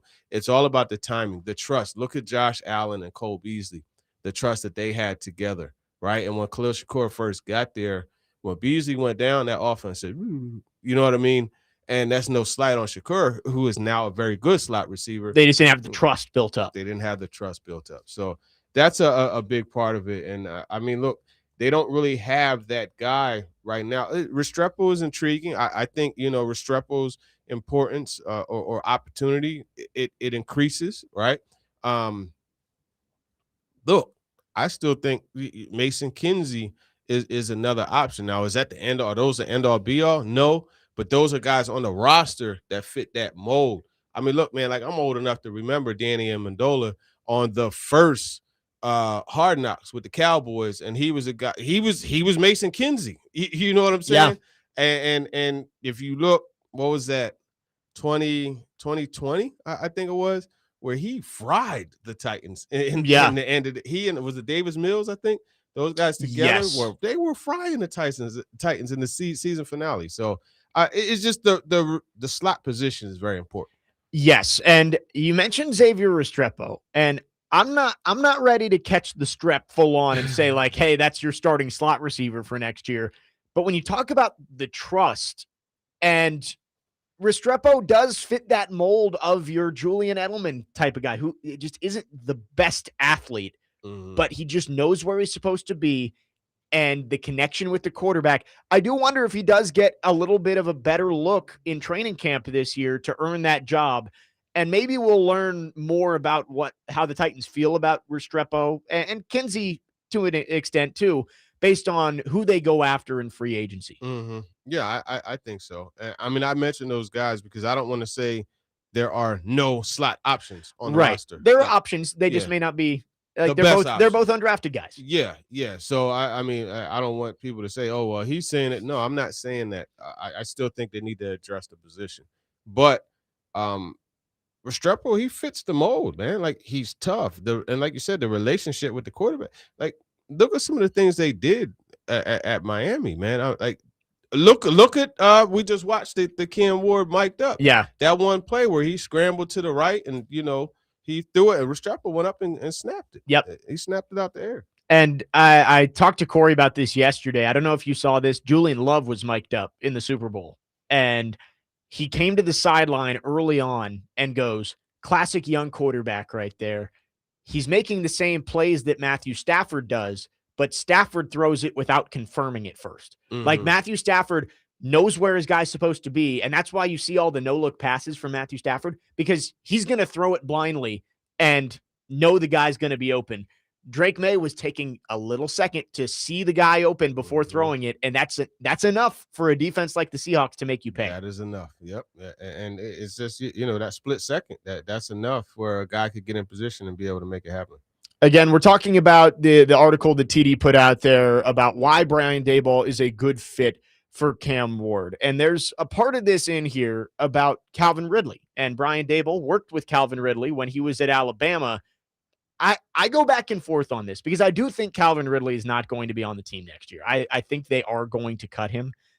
But I also just look around and say, you're going to have to go spend money on a wide receiver in free agency. Mm-hmm. Are you 100% sure that the guy you get is going to be better than Calvin Ridley for what's probably going to end up being about the same price, whether that's Juwan Jennings or Romeo Doubs? Are you sure that those guys are better than Calvin Ridley when you're still going to have to go pay those guys $18 to $20 million? Yeah, and that's the thing. So to me, if I'm going to go big ticket, because I don't think Wan'Dale Robinson is big ticket, right? But if I'm going to go big ticket, it's Alec Pierce. But looking at this, like, he still matches because they like to go vertical. But I just keep Ridley. Because it goes back to, and this is something I talked to Chris Sanders about yesterday. He was saying, so I remember early on in conversation, he had said that Webster Slaughter had a huge impact on him and helped him learn the position and get comfortable. You got young receivers. Yeah, they led the league led the team in touchdown receptions with 4 each in Manor and DK. But I'll never forget at Calvin Ridley's camp, the first time I got to talk to Manor, just like, not a reporter standpoint, but just like, hey, man, and I asked him, I said, what do you think about the way Calvin, like, how he practices? And he's like, I see Calvin Ridley going 100% every rep. I got to do that. You know what I mean? But then it also, the impact that he has on these guys as far as teaching them how to run every route and make every route look like a go route and then snapping back, to be able to run routes with the sense of urgency that he does. It impacts. And look, does that have a $13 million value? Probably not. But if you release him, now you're chasing another. I just don't see now next year. Okay, you know what? Yeah, you could move on, right? Because you will have drafted a receiver and signed, et cetera, et cetera. But this year, I don't see doing that. Yeah, and that's where I am with this too, is new is not always better, right? Yes. Like, I think Titans fans, and I fall into this too, of you look and you say, man, like, Calvin Ridley hasn't worked out here. He got injured. He had some drop problems. Whoever we get out there is going to be better than Calvin Ridley. But I think if you go into next season with, let's say you cut Calvin Ridley and you go sign Juwan Jennings, do you feel better about a receiver room that is Juwan Jennings, draft pick, Chimdike, Elikai Manor, so on and so forth? Or maybe you go get somebody a little further down the board, like let's say you go get Jalen Naylor from the Vikings, and that's your free agent wide receiver. You keep Calvin Ridley and you still draft somebody. I kind of think that sounds better to me. Calvin Ridley, you're not relying on him to be your number one anymore. You drafted a guy early that can be that number one. but you keep the veteran presence, and he still can be a very productive receiver for this team if he stays healthy. No, that is an option. And here's the thing. It's been proven a slot receiver could come in and be productive immediately. And that's what I like about this situation. So if you draft a guy, but I look, signing a Wan'Dale Robinson and keeping a Ridley, that's a possibility too. Yeah. You could be expensive at receiver this year and balance it out by releasing him next year. Remember, the cap is going up. Right. And you have enough cap space to deal with that. And you're probably not going to do too many premier big time signings, right? Like you're not going to sign Tariq Woolen. Right. Maybe you go get one big corner, like Alontae Taylor, and that's Jalen Watson. And that's not going to be a huge deal. Right. It's like 10 to 12 million a year, somewhere around there. Exactly. So you're good there. But I think just to get back to the slot position, guys can come in and be productive right away. But there's a quote in there from Julian Edelman for Patriots.com. And this is something you have to make sure you're aware of when you're looking at the slot position. He said, if you're able to digest and process information, that's when you get a lot of balls. It comes with being able to take pre-snap pictures and post-snap pictures and be able to see the change in defense and recognize what's going on and adjusting on the fly. Your route could be something completely different while still being on the same page as the quarterback. Yeah. And that's the important part of it. And that's why it's rare guys come into the league with the understanding of coverages and things the way Xavier Restrepo has. And that's why I look at him as an option. Again, it's not an elite option. It's not an ideal option, but it's an option. And you have to, and that goes back to the comfort level, with the quarterback and him knowing that you're going to, all right, you know what? I saw cover two initially, two high safeties. Then at the snap, he shifted down and he shifted to the middle of the field. Oh, shoot, it's cover one, or it's cover three. Let me adjust my route. You know what I mean? I have to bend it this way. And the quarterback has to know that I'm going to do that to throw the ball to that spot before I get there, because if he doesn't, it's Larry Brown, Neil O'Donnell in the Super Bowl in 95, right? And everybody said, oh, what was Neil O'Donnell do? He and the receiver weren't on the same page. You know what I mean? And Neil O'Donnell got made to look like a fool when it wasn't really his fault. Did you see the clip of Cooper Kupp on the Kelsey's podcast this week talking about the A.J. Barner touchdown in the Super Bowl? So the first touchdown in the Super Bowl, apparently there was something wrong on the wristband and the formation was flipped. And so Cooper Kupp's running his route and he sees A.J. Barner running the little like flag route. And Cooper goes, oh, this is about to be a disaster. I'm about to carry my corner like into the route into the coverage. So he changed his route to get away, and it ended up being A.J. Barner wide open for a touchdown. See, and that's premier next level understanding of the concept. Right. That's your execute. 615-737-1025 is the phone number. If you want to text or call, our phone line's driven by WilsonCountyHyundai.com. We'll continue the conversation on the other side. Again, TD putting out this article about why Brian Daboll is a good fit for the Titans, for Cam Ward specifically. And we'll continue to talk about the wide receiver room as well and where the Titans could go with that. 615-737-1025. Jake Lyman, Turron, Davenport, Parker Kelly. Next man up, 1025 The Game.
Next man up, 102.5 The Game. Jake Lyman, Turron, Davenport, Parker Kelly with you.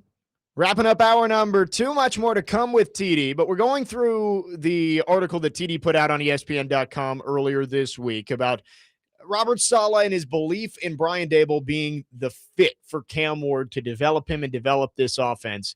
And as we were going through the conversation about receivers there, TD, we kind of got to this idea of why would you cut Calvin Ridley? And I was thinking about it during the break there. How about this 6 as your starter, as your wide receiver group heading into next year? Calvin Ridley, Wan'Dale Robinson, Jeremy Bernard, Chim Dike, Alec Iamanair, Xavier Restrepo.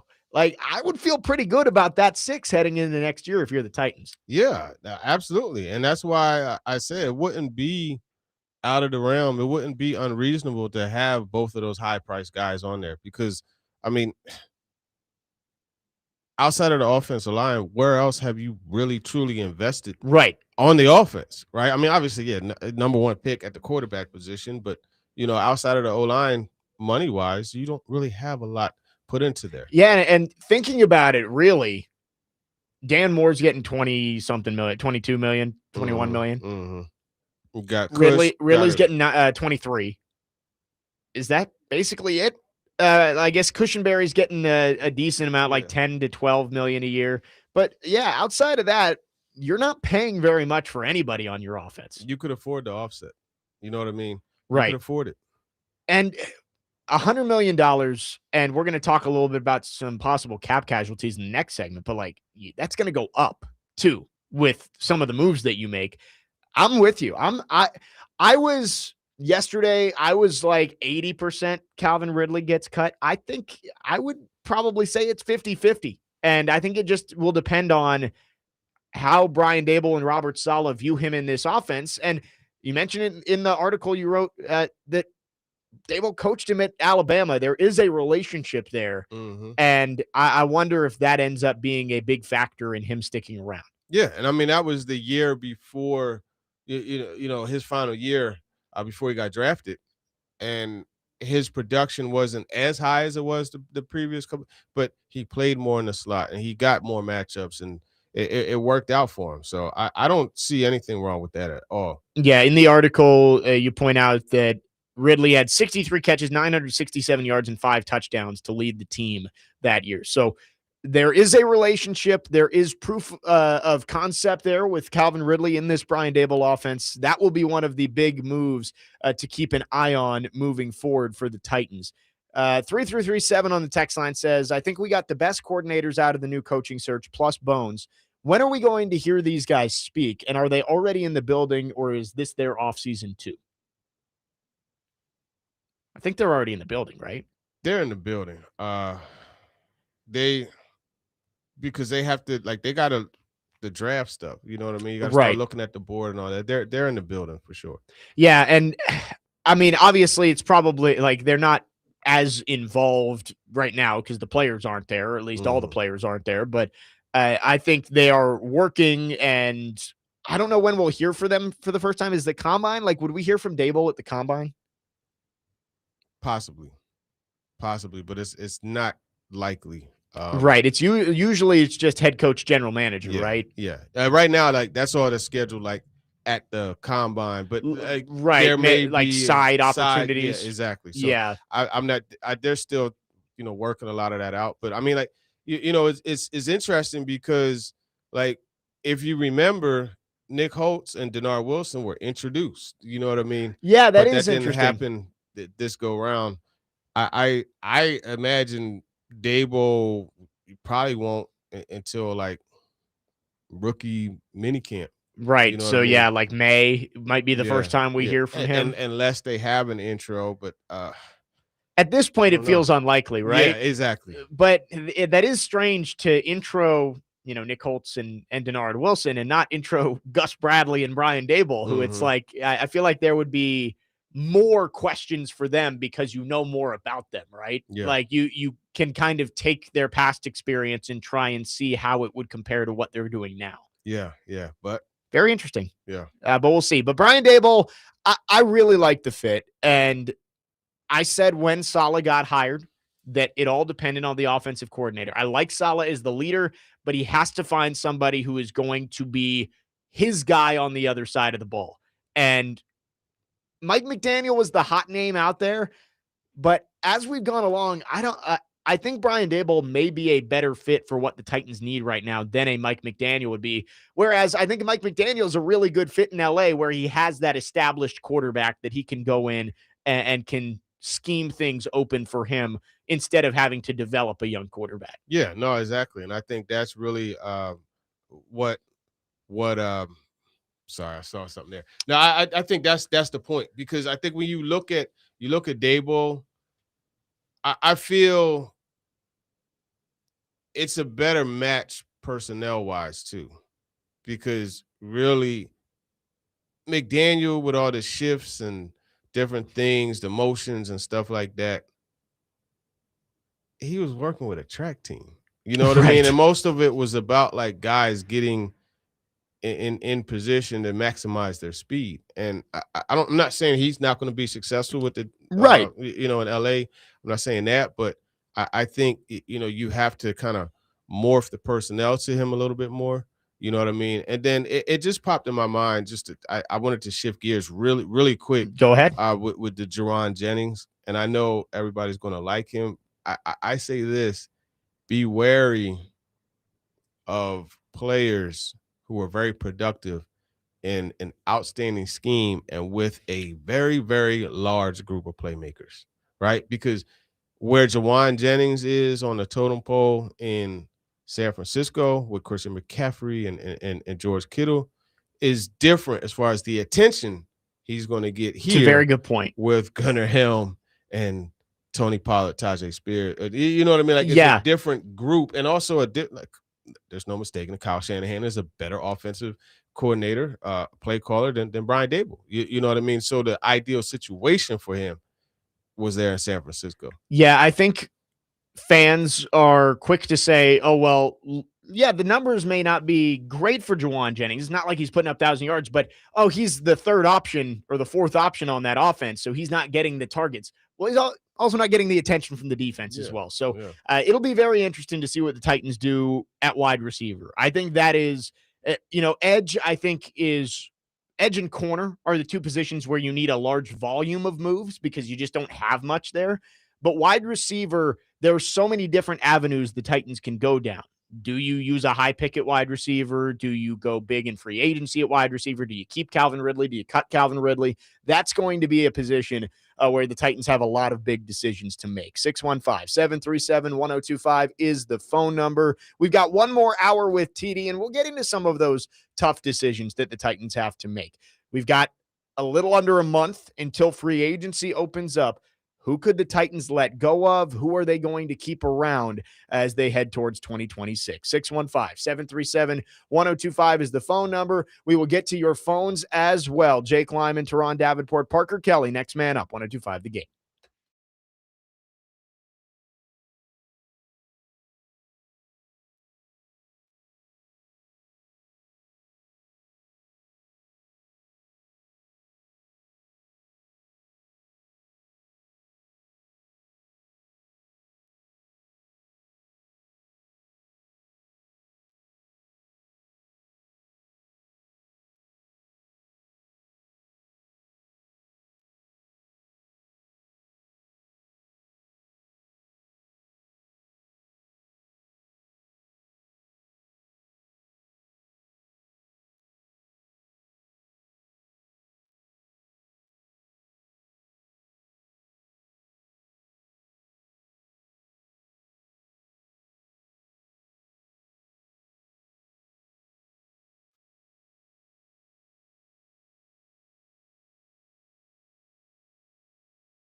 Final hour on this TD Thursday. Next man up, 102.5 The Game. Jake Lyman, Turron, Davenport, Parker, Kelly, broadcasting from the Busy Bee Plumbing, Heating, and Air Conditioning Game Nashville Studios, home of the $99 yearly Beehive membership, where the buzz is always about great service. Fun first couple of hours. We're talking Titans here as we get closer and closer to free agency. It is 4 weeks from yesterday. The new league year officially starts. The legal tampering period even sooner than that. And the Titans have some big decisions to make, and it starts with their own players. I think we can start when we talk about cap casualties with L'Jarius Sneed. He is not going to be on the team next year. I think that one feels pretty safe, correct? Highly doubt he's on the roster next year. We talked a lot about Calvin Ridley in the last segment, and I think that one is still up in the air. I would have said at the beginning of the offseason when the Titans played their last game that we'd seen the last of Calvin Ridley. Mm-hmm. I'm starting to think it's more possible that he's back. The big question that's been floated around is Tony Pollard and whether the Titans think bringing him back or keeping him here for the final year of his deal would be the best route to go at running back, or if you think you can upgrade, whether that be in free agency or in the draft, if you decide to let him go. Yeah, and I think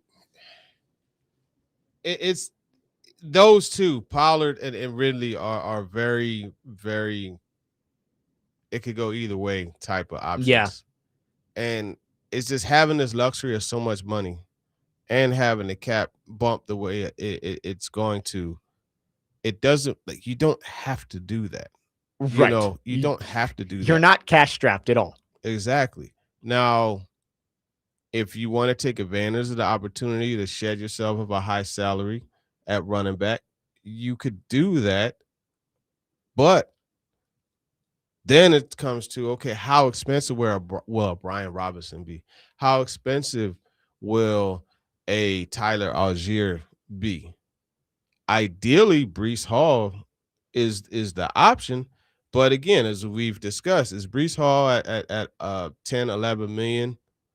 Given the injury situation, is that better than Pollard at 9? Yeah, and I think my question would be, do you think Tony Pollard's production is going to stay where it's been the last 2 years? Like, do you think he has another year of tread on his tires? Because Breece Hall is only 24 years old. Yeah, that is true. The age difference. Pollard's going to hit 30.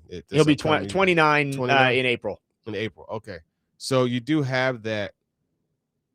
But he ended the year on a high note. He did. Once the offensive line actually started opening holes for him, he looked pretty good. Yeah, and I mean, the 10 to 15 million a year guys, those are the BYB ones, right?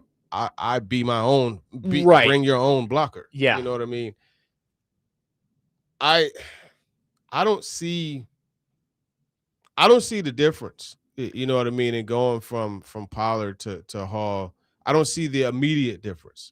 Long term, yeah, I could reason with you on that. But I mean, the Breece Hall situation is, if he can stay healthy, I would say, yeah, make the move. But you do have that question. Yeah, his career has been littered with injuries. What about if Kenneth Walker was to hit the market? I think it's unlikely. John Schneider yesterday at the parade was openly and maybe after a few beverages negotiating with Kenneth Walker at the parade. I don't think he hits the market, but that's a guy that I think if you felt good about your ability to bring him in, that you could cut Tony Pollard to get a Kenneth Walker, because in the biggest moments, he was great in the NFC Championship game and the Super Bowl. His running style is really, I like, he's a Memphis kid. Yeah. Yeah. Same with Tony Pollard. Yeah. I liked him coming out of Michigan State. He was my favorite running back in that draft. And, the hesitation to the hole and then exploding to it, and just the way he's able to run that stretch, he's a legit player. And I think if he goes on the market, it's going to be a big time deal. Yeah. You know what I mean? He's one of those guys that I think is going to, if he's going to get, I don't be surprised if he gets tagged, frankly. That's what I'm saying. I don't think he hits the market. Yeah. But we were saying the same thing about George Pickens last week, and guess what? Now he's getting tagged. So I don't think Walker gets out there, but if he did, that would be a guy that I look at and say, that is an upgrade at running back. And you probably wouldn't have to pay too much more than what you're paying Pollard. Pollard's getting 9. Walker would probably be more like 10 to 12 per year. But I think that with all the money you have, it could end up working out. In the draft, we got a text a couple minutes ago from 8576 asking, who are your sleeper mid-round running backs that you like? I don't know if the Titans are going to invest in a running back early, and especially you already have Spears, you already have Khalil Mullings, but could you see the Titans spending one of their 4th, one of their 5th round picks to go get a running back that could compete with Tajay Spears for that third down back? Or maybe you end up cutting Tony Pollard, you draft a running back, and then have Mullings, Spears, and the draft pick end up being your 3-headed monster in the backfield. Yeah, that's a good one. If I had, I really like Rasul Faison out of South Carolina. Not as much for his tape last year, but for what he did at Utah State. And watching one of the Jalen's, I forget it. He won number 1 for Utah State, the receiver. Yeah. No, not. I know exactly who you're talking about. It's on the tip of my tongue. We'll figure it out. At some point. But anyhow, Faison was pretty good there. He actually ended up being running back of the week at the Senior Bowl for the American team. I like his contact balance. He's one of those ones where like he'll get hit and he bounces off of it, but he just manages to find a way to stay on his feet. It reminds me a lot of Alvin Kamara as far as like there was like, how did he withstand that hit and not fall? You know what I mean? So he's someone. I don't really see this team drafting a guy in the 4th round. They have a bunch of 4th round picks. I project them using that to move up. Yeah. At some point, somewhere. That's the way I look at that. But I mean, every year you got running backs, you know what I mean, that are there and that could come in and help out in various roles. No, I agree with you. Running back isn't at the top of my priority list whatsoever for the Titans this year. I think you have the option to try and upgrade from Tony Pollard, but you don't have to. And if they don't cut Tony Pollard, I don't think they even make a move at running back this offseason, right? Like if you are committed to keeping Pollard for his final year of his deal, Pollard, Spears, Mullings, that's fine with me. Julius Chestnut will be or is he a free agent this year? Chestnut, I believe, is a free agent. Okay, so but at the very least, you've got Pollard, Spears, Mullings, and then if you bring in an undrafted guy here and there, boom, you're set. The running back class this year, I think, also is it's Jeremiah Love and then everybody else. Mm-hmm. Like, there's not a whole lot of names that excite me when I'm looking through like the running back list here, and there's not a whole lot of names that I'm like, yeah, that could be a guy. I'm sure there are good players, but it seems like it is Jeremiah Love at the top and then everybody else behind him. Yeah, and that's the thing. It goes back to when you're looking at the running back position, we know it's been devalued, but the thing is this: when I'm looking at the running back position, I'm not going to use a high draft pick on it unless it's someone like Julian Love. Like, hey, man, like I know he could come in and change the offense. Right. But you also have to look at it from this perspective. Those are luxury picks right now, because a team like this Titans team that has so many issues other places, you got to be careful about drafting a running back where you have options to fill other positions, Yeah, we've been joking that a team like the Chiefs at 9 or the Rams at 13 are going to feel very lucky when Caleb Downs or Jeremiah Love falls into their lap. That seems how it always happens. It's like those teams that are really good, they don't need to take the need-based players. Like, we don't have a tackle, we don't have an edge, we don't have a wide receiver. It's like, the best running back in the draft class fell to us. Our team's good enough that he could be the missing piece, and they'll take him. So we'll see how that all works out. But the Titans picking it 4 there, I don't think it's going to end up being a running back there or anywhere towards the top of the draft. 615-737-1025 is the phone number if you want to text or call. Our phone lines driven by WilsonCountyHyundai.com. We will get to your phones. We'll continue to talk about maybe some other names out there that Titans could consider moving on from. Unlikely, but maybe some surprises out there. We'll get to that coming up next. Jake Lyman, Turron, Davenport, Parker Kelly, next man up, 102.5 The Game.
Next man up, 102.5 The Game. Jake Lyman, Turron, Davenport, Parker Kelly alongside you. Hope you're having a great Thursday morning.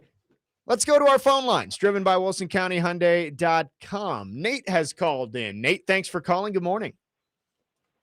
Hey, how's it going, guys? Doing What's great. going on? Yeah, love the show, man. Yeah, but I mean, if we really talking about drafting for need, we need our first pick will be a cornerback. You know, we let Roger McCreary. We traded Roger McCreary. We traded that young promising cornerback to the Jets. So I mean, Ruben Bain is just as much as a luxury pick to me as as Love would be, because we really need some DBs. What you guys think? Yeah, it's a very good point from Nate. That the thinnest group you have right now is cornerback.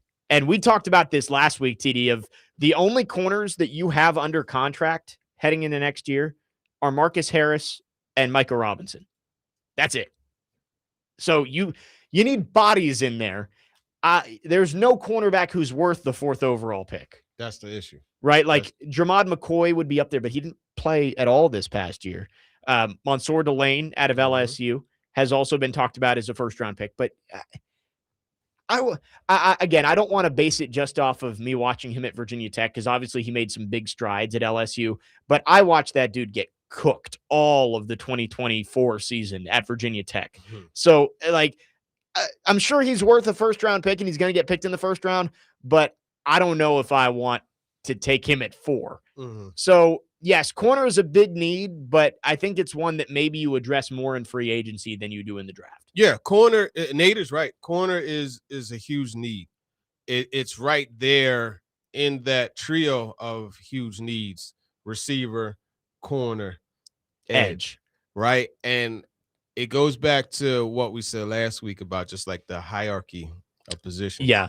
Quarterback, tackle, pass rusher, yeah. Corner, receiver. Right. So that's why, to Nate's point, at 35,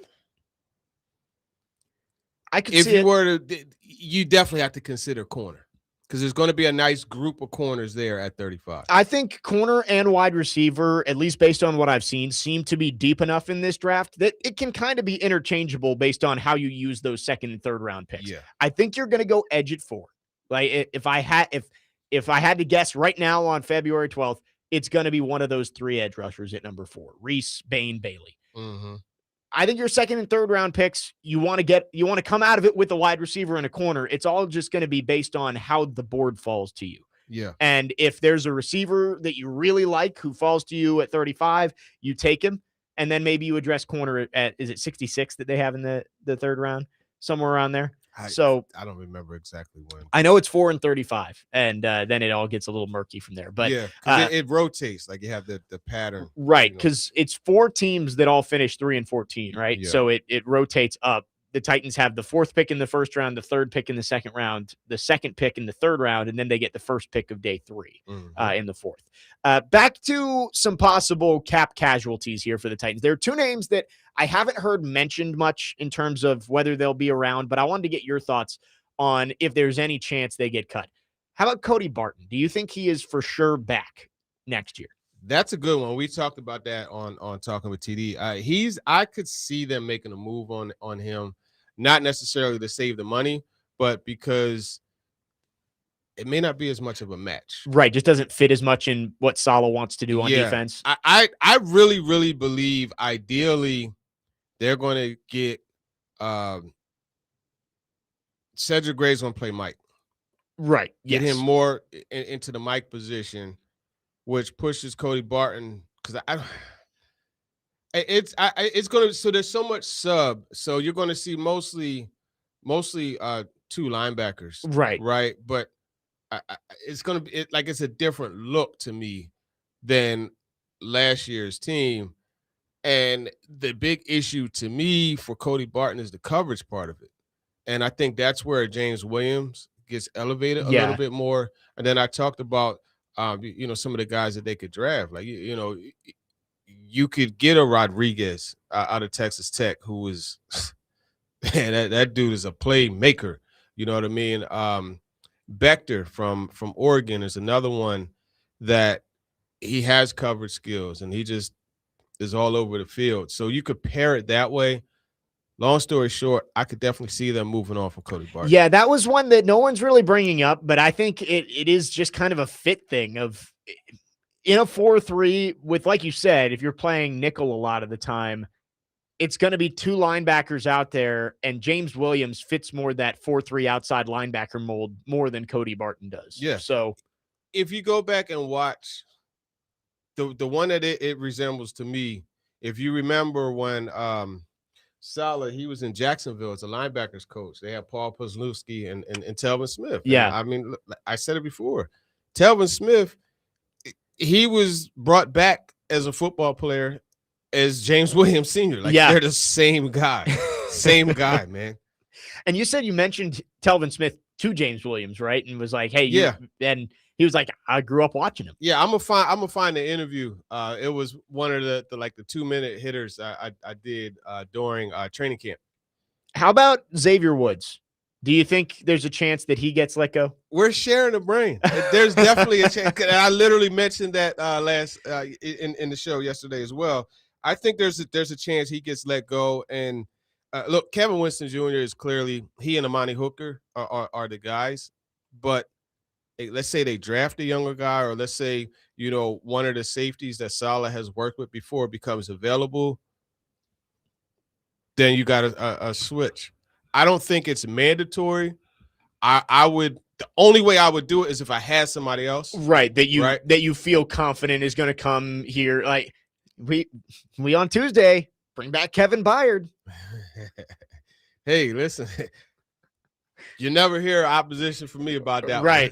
You know what I mean? But the thing is, you got Kevin Winston, you got Amani Hooker. These are two guys, Amani Hooker has not played a full season in the league. You know what I mean? So good as a player. Like he had a bad start, but he got better. He hasn't played a full season. Yeah. And Kevin Winston has had his first year. I'm not going to say he's injury prone, but he encountered a lot of things. Yes. The hamstring, recovering from the knee. You know what I mean? You don't want to put yourself in a bind where you got 3 out of 5 defensive backs weren't on not only your roster, a roster in training camp. You see what I'm saying? What was the guy's name who played in week 17 that I was like, I did not know. Not only did I not know he was on the team, I did not know that was a person until right now. He was 35, number 35. It was Sanusi Kane. Yeah. Had no idea that person existed. Nothing against Sanusi Kane, but your secondary is probably not in a great spot if he's playing meaningful snaps for you. Yeah. So I'm with you. I think Xavier Woods, it's one of those where kind of like Tony Pollard, I guess. Like it's, if you think there's an upgrade out there that you can go get, fine. I'm okay with it, but also there's no harm in bringing him back. Exactly. So we'll see. The Titans, when do you think those moves start coming down? It's usually like around combine time, right? Like sometime in the next 2 weeks, I think we'll start to see some of those cap casualties come down the pipe. Yeah, you'll start to see them around then, but some of them are drawn out. You know what I mean? And that's when you get that second free agency, right? The June 1st. Yeah, you can do the post June 1st designation. Yeah. So it's interesting what the Titans are going to do. There's a couple of really tough decisions that they're going to have to make. 8395 asks, I don't understand the idea of cutting someone who's under contract still. Do they still get paid? If not, how is it a contract? It all depends on the guarantees, right? Like, so the dead cap, quote unquote, that's money you still have to pay them because it's guaranteed in their contract, or it's the way they spread the signing bonus out over certain years. Like that ends up being dead cap too. Right. But you could accelerate it. You know right. What I mean? To take the big hit now and not and that's something with this money that they have, they could absorb a bit if they wanted to do that. But again, like I don't see a player that there's such a outside of Snead. Snead is the one that I'd be like, yeah, look, got to cut ties. Yeah, because it just hasn't worked out for him. Right. We did actually we had a 32 for 32, and we had to pick the best change of scenery option. And I said, yeah, Snead, get him somewhere else where he could, dial back in. Not that he wasn't dialed in here, but sometimes you just got to cut ties. It just didn't work here. Yeah. Exactly. And I agree with you that with Snead, it makes sense. I don't think you're ever going to find a role for him here. I don't think he wants to be here much anymore. So it makes sense. But you're right. Like the Titans have so much cap space that you're not in a position to be cutting football players who can help your team just for the sake of cutting them. Right. So unless you feel like there is a legitimate upgrade that you're like, hey, let's say it's Tony Pollard. It's like, hey, Breece Hall is prepared to come here and sign here if we cut Tony Pollard and be our guy. And you're like, we like Breece Hall better? Great. And I know that's tampering technically, but are we all naive enough to think that those conversations aren't happening? You're talking with agents, and you know your likelihood of whether or not you could say Right. the combine, and that's why side rant to move it out of Indy would just be it's I be agree. moronic. Yeah. You know what I mean? Because everything is there. And it's just, okay, I go to the JW. Okay, after that, I go to Prime 47. You're going to run into everybody. Right. You know what I mean? And it's just the way it's set up. You don't have to have a rental card. Everything's walkable. They have the convention center right there in the heart of everything. It's beautiful. Yeah. I think it's perfect. Like moving the draft around, I think was a great idea by the NFL, and it's clearly worked out. You get these cities packed for the NFL draft. The combine's different. Like I get it. Maybe you can get more crowds in there and stuff like that, and like it draws tourism to these cities. But Indy seems to be the perfect spot for it. It's just so ideal. Don't fix what isn't broke. It's and that's such a networking event. And to have everything set up that way. And I mean, it's not just those two places. I mean, like everything is right there. Right. Like, it's just crazy how everything is right. You have to say, oh man. No, we stayed at when Vandy played Butler last year, we stayed right in downtown Indy. And it's like, man, like this is one of the most walkable cities I've ever seen. Exactly. Everything was just on like 5 blocks. Yeah, it's like exactly. You've got everything. Yeah, the radius is right there, and I'm smiling and rubbing my stomach because I'm just thinking about that medium ribeye with the shrimp cocktail, cream of spinach. Oh man, red potato mash. Getting hungry. You got 2 more weeks, Let me TD. wipe my mouth, man. No, but the point is that like Mike Borgonzi, I'm sure, or maybe not even Mike Borgonzi, but somebody on the Titans could just run into Breece Hall's agent in the combine and be like, hey, do you have a client who might be willing to be a running back for the Titans next year? And it's like, there are workarounds for all of the rules. There's definitely a lot of conversation going there. 615-737-1025 is the phone number. We got a couple more segments with TD. If you have any questions for Turron, you can get those in 615-737-1025. Jake Lyman, Turron, Davenport, Parker Kelly, next man up here on 1025 The Game.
Next man up, 102.5 The Game, Jake Lyman, Turron, Davenport, Parker Kelly.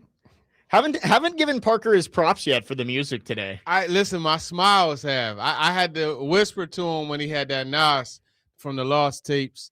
This right here, though, this was up to no good high school theme music right here.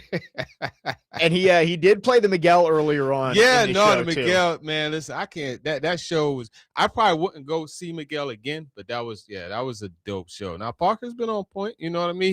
He had the Meek earlier. I was what I say. I say, man, I'm glad you found a clean version because it came on. I was like, oh, can't be getting in trouble today. Yeah, I know when it's a risky song that Parker plays because I see TD tense up over next to me, and I'm like, man, I kind of hope he couldn't enjoy the song fully because he was so nervous. Yeah, it's okay though because Parker's only hurting himself if he doesn't play the clean version. He's got to get the sprint into the dump button if he who was it? What's up, boy? He called him Trey. Yeah, he let that thing fly. I see Parker hit that button. Look, the headphones flew off. He was like a coach going to challenge a play. You know what I mean? The headphones threw up and he sprinted out. I was on the road for that one. I'll need to go back and find the reaction shot of us when Trey. Yeah. We love Trey. Trey said a no word on the air, and he let it rip. He let it go. I stopped whatever I was doing and sprinted to the dump button.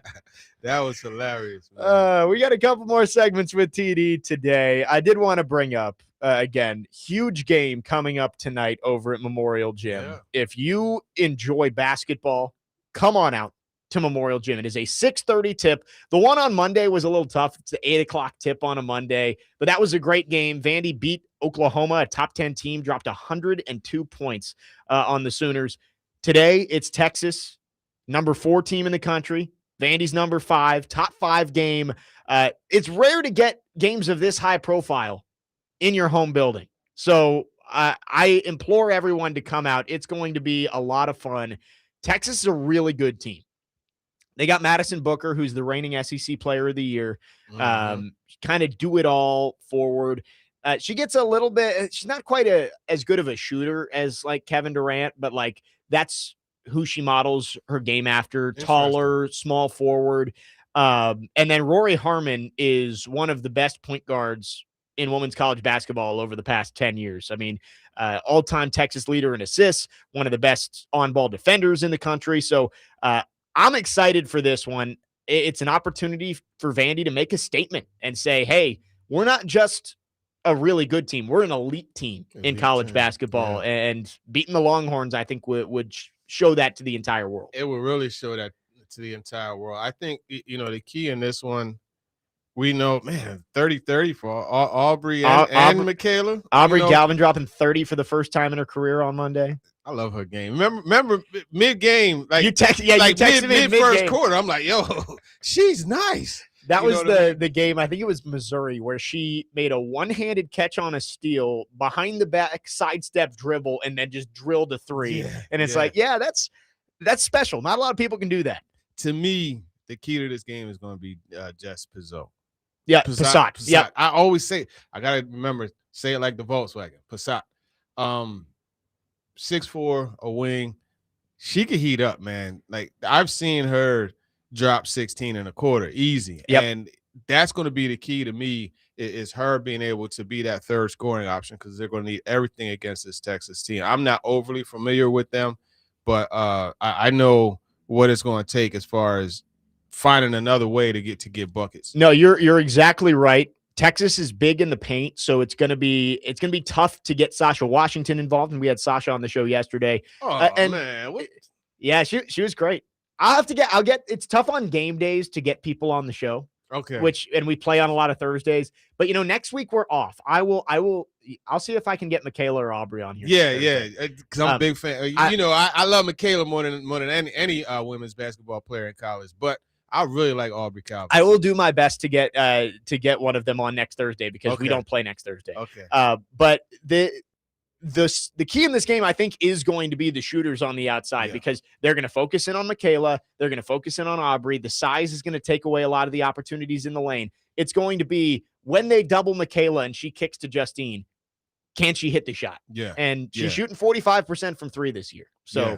And that's going to be the key. The thing I do like, though, and I noticed that last year with she will find a way to scoop and score. Like Every even if there's a bunch of size down low, she has a way of getting to the bucket. And to me, like that's an example. Like I would imagine. I want to ask her this if we're blessed with the opportunity to speak to her. I want to ask her about growing up. Did you play on courts? And I know her brother's a baller. Yep. But did you play against a lot of the boys growing up? Right. Because her game her game resembles that. It's crazy when she gets a step on somebody and she gets the defender on her hip. It doesn't matter how many extra defenders you send. She will find a way to bank it in off the glass. Like she knows how to go high off the glass if she has to. She can also get it in there quick and just spin it in. Yeah. It's really impressive stuff. And tonight's going to be a really fun game. Vanderbilt, if Vandy wins, they are all alone in second place in the SEC. And likely will be in position to be a 1 seed in the NCAA tournament if they take care of business the rest of the way. That's awesome. So Awesome. I'm excited. 6:30 tip tonight, 6:15 pregame coverage. If you can't make it out on 94.9 The Fan, should be a great game. Top 5 matchup in Memorial Gym. 615-737-1025 is the phone number. If you have any final thoughts, we'll take them on our phone and text lines driven by WilsonCountyHyundai.com. We will wrap up the show with Turron Davenport coming up next here on Next Man Up, 102.5 The Game.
Next man up, 102.5, The Game. Jake Lyman, Turron, Davenport, Parker, Kelly. Finishing up the show the only way we know how, with Dreams and Nightmares. That's right. It's become a tradition here on TD Thursdays. Again, every week on the show, TD is with us all day on Thursday, and it's been a fun one today, talking plenty of Titans and much more. Tomorrow on the show, no Max Hers, as he typically is on Fridays with the break. We given him a week off to enjoy his time away, but we will have Connor Newton for the full show, and we will get you ready for the weekend. TD, we got the Olympic hockey on in studio here. Canada is taking care of business right now. The U.S. drops the puck in a little over 2 hours. Are you into Olympic hockey at all? No, admittedly not. Have you watched Miracle? I did. Yeah, I watched Miracle. I've watched it before, but I'm still working my way back into hockey. You know what I mean? I enjoy going to Preds games. Yeah, but I remember. So I remember the Broad Street Bullies. You know what I mean? Those Flyers teams. I remember the '94 Rangers. You know, with Brian Leach and Mark Messier and all those guys. So I know some, and there was a period where I did like hockey. I'm working back to it. Yeah, that honestly, that's kind of been me. Is when I was growing up, I was a big hockey fan. I watched all the Caps games. I was a big Washington Capitals fan, and I got out of it for a couple of years. But since moving here and working for the station, you get into the Preds more. Yeah, and I've gotten locked in on it a lot more. I'm excited for this U.S. team in the Olympics. I know we talked about it a little bit earlier about the group isn't great. Like I think the U.S. might just roll through the opening stage, but a U.S.-Canada game, it's a must. We need it. Yeah. After the Four Nations face-off last year, we need U.S. and Canada in the Olympics. No, we do need that. Absolutely. And that would be awesome to see. I'll watch that probably. Right.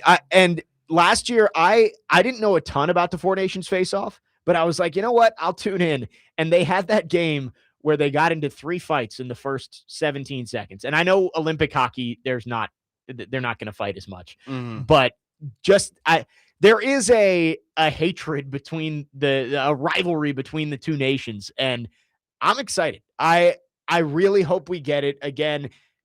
Likely in the gold medal match, I think is the most likely option, but higher stakes. Again, all it takes is one upset to take it away from us because they aren't in the same group, which is disappointing. Yeah. So you want to root for Canada to go through. Yeah, just so we get the game, right? I mean, it would make the path easier for the U.S. to win the gold medal if Canada's not in their way. I was looking at it sweeter. Right, exactly. Yeah, it wouldn't feel the same if you win it without playing Canada. So excited for that. The U.S. starts their Olympic run at 2:10 Central Time on the USA Network, and they are taking on Latvia. So look forward to that. And then tomorrow, I believe, I've got the schedule right in front of us. Yes, we get Sweden and Finland tomorrow morning at 5 a.m. if you want to wake up early for that one. UC Saros and Eric Haula on the Finnish team are Preds. And then Philip Forsberg only played a minute in yesterday's game against Italy, but I would expect he'll be on the ice. So if you are a diehard Preds fan, want to see some of your stars play, early wake-up call tomorrow morning. That's dedication right there.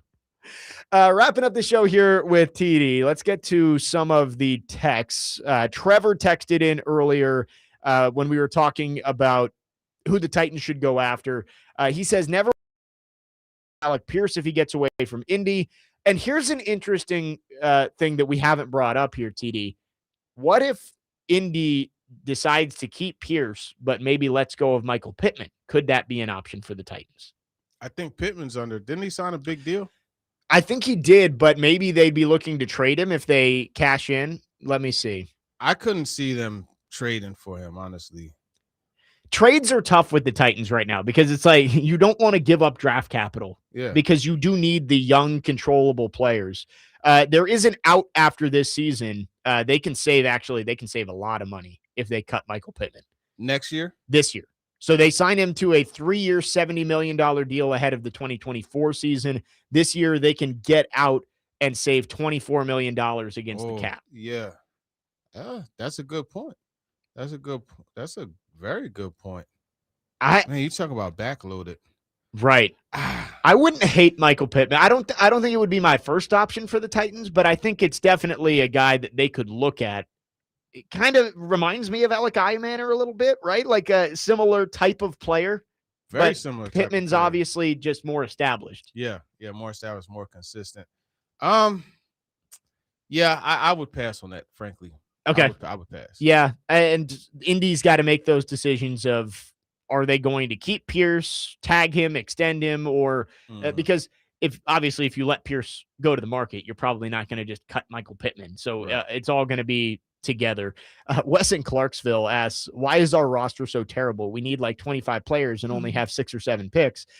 I mean, the roster this year and moving forward is just going to depend on the development of the young players, right? Like you do have a lot of pieces that I think you like on this team, but it all depends on if they develop into their ceiling. Exactly. The guys you picked 2 years ago, J.C. Latham and Peter Skronsky included in this too, but Tavondre Sweat and Cedric Gray. And then this past year, you have a lot of young guys who it's like, yeah, they could end up being really good players for you. It's just too early to tell what they're going to be at the NFL level. I mean, look, this past draft class, chock full of starters. You know what I mean? Marcus Harris, Alec Iamaner, Chim DK, Gunnar Helm. Gunnar Helm. You look at Kevin Winston. Like it was, and then you have possible starters and Jackson Slater. You know what I mean? If you don't go out and sign a guard, unfortunately they got to see him in that last game, right? Yeah, and it's like okay, he could play a bit. You know what I mean? So that's a good thing for them. And you got to see him against a playoff team too, like not just any D-line, a playoff D-line. So that was good. And Femi, of course, is the big question mark heading into next year. That's one of those things where they went with the project guy, and it's disappointing that he missed 2/3 of his rookie season. But the traits are there. And I know we talked about earlier about like at 4, don't draft on traits, draft on the guy who's the best football player. You drafted a guy on traits in the late 2nd round. You got to hope that those traits turn into some production in year 2, or else it looks like it's going to be a wasted pick. You got to be able to cultivate them. The good thing is with that project part of it is you could still mold him into the 4-3 end. Yeah. You know what I mean? Right. It's kind of like a clean slate now. Exactly. Yeah. So there's not a whole lot of unlearning that you have to do. And frankly, I mean, look, like we've seen Nick Bosa stand up and rush the passer in addition to, setting the edge as a stand-up guy. So that's fine that he's able to do both. It's good. You know what I mean? So I think Femi, he could fit into this scheme. And I think, if you want to do a little hybrid, like a little 3-4, you could use him as a Sam in the 3-4 type of look. Yeah, I mean, you talk 3-4-4-3.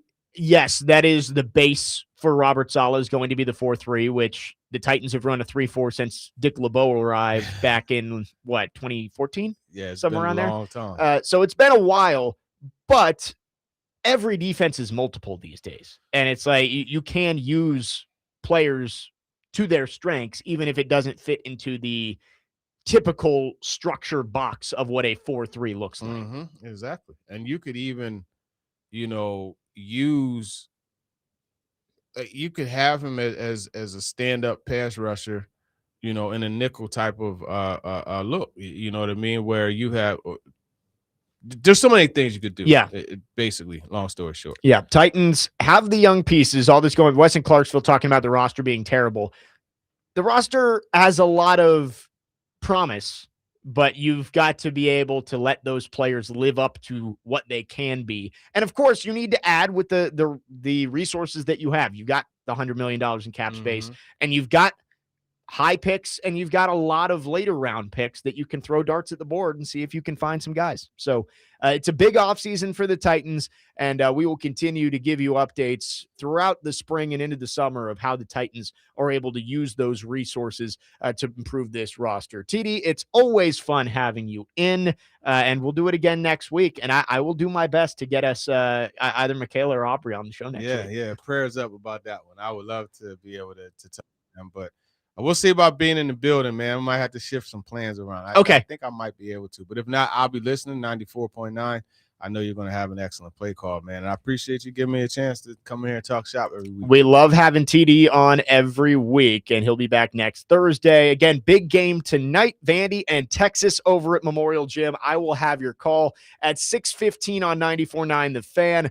Vanderbilt looking for a fourth top 10 win and a second top 5 win this season as the Texas Longhorns come to Nashville. That will do it for us tomorrow on the show. Connor Newt is going to be in with us. No Max Hurst tomorrow, as we're letting him enjoy his Olympic break a little bit, but we will have Max on in the future on Fridays. But tomorrow, Connor Newt, we'll talk plenty of Titans. We'll talk some Olympic hockey as the U.S. starts their run coming up in just a couple of hours. That's coming up tomorrow. But coming up next, Jason Big Joe have you from 12 to 3. Keep it tuned right here on 102.5 The Game.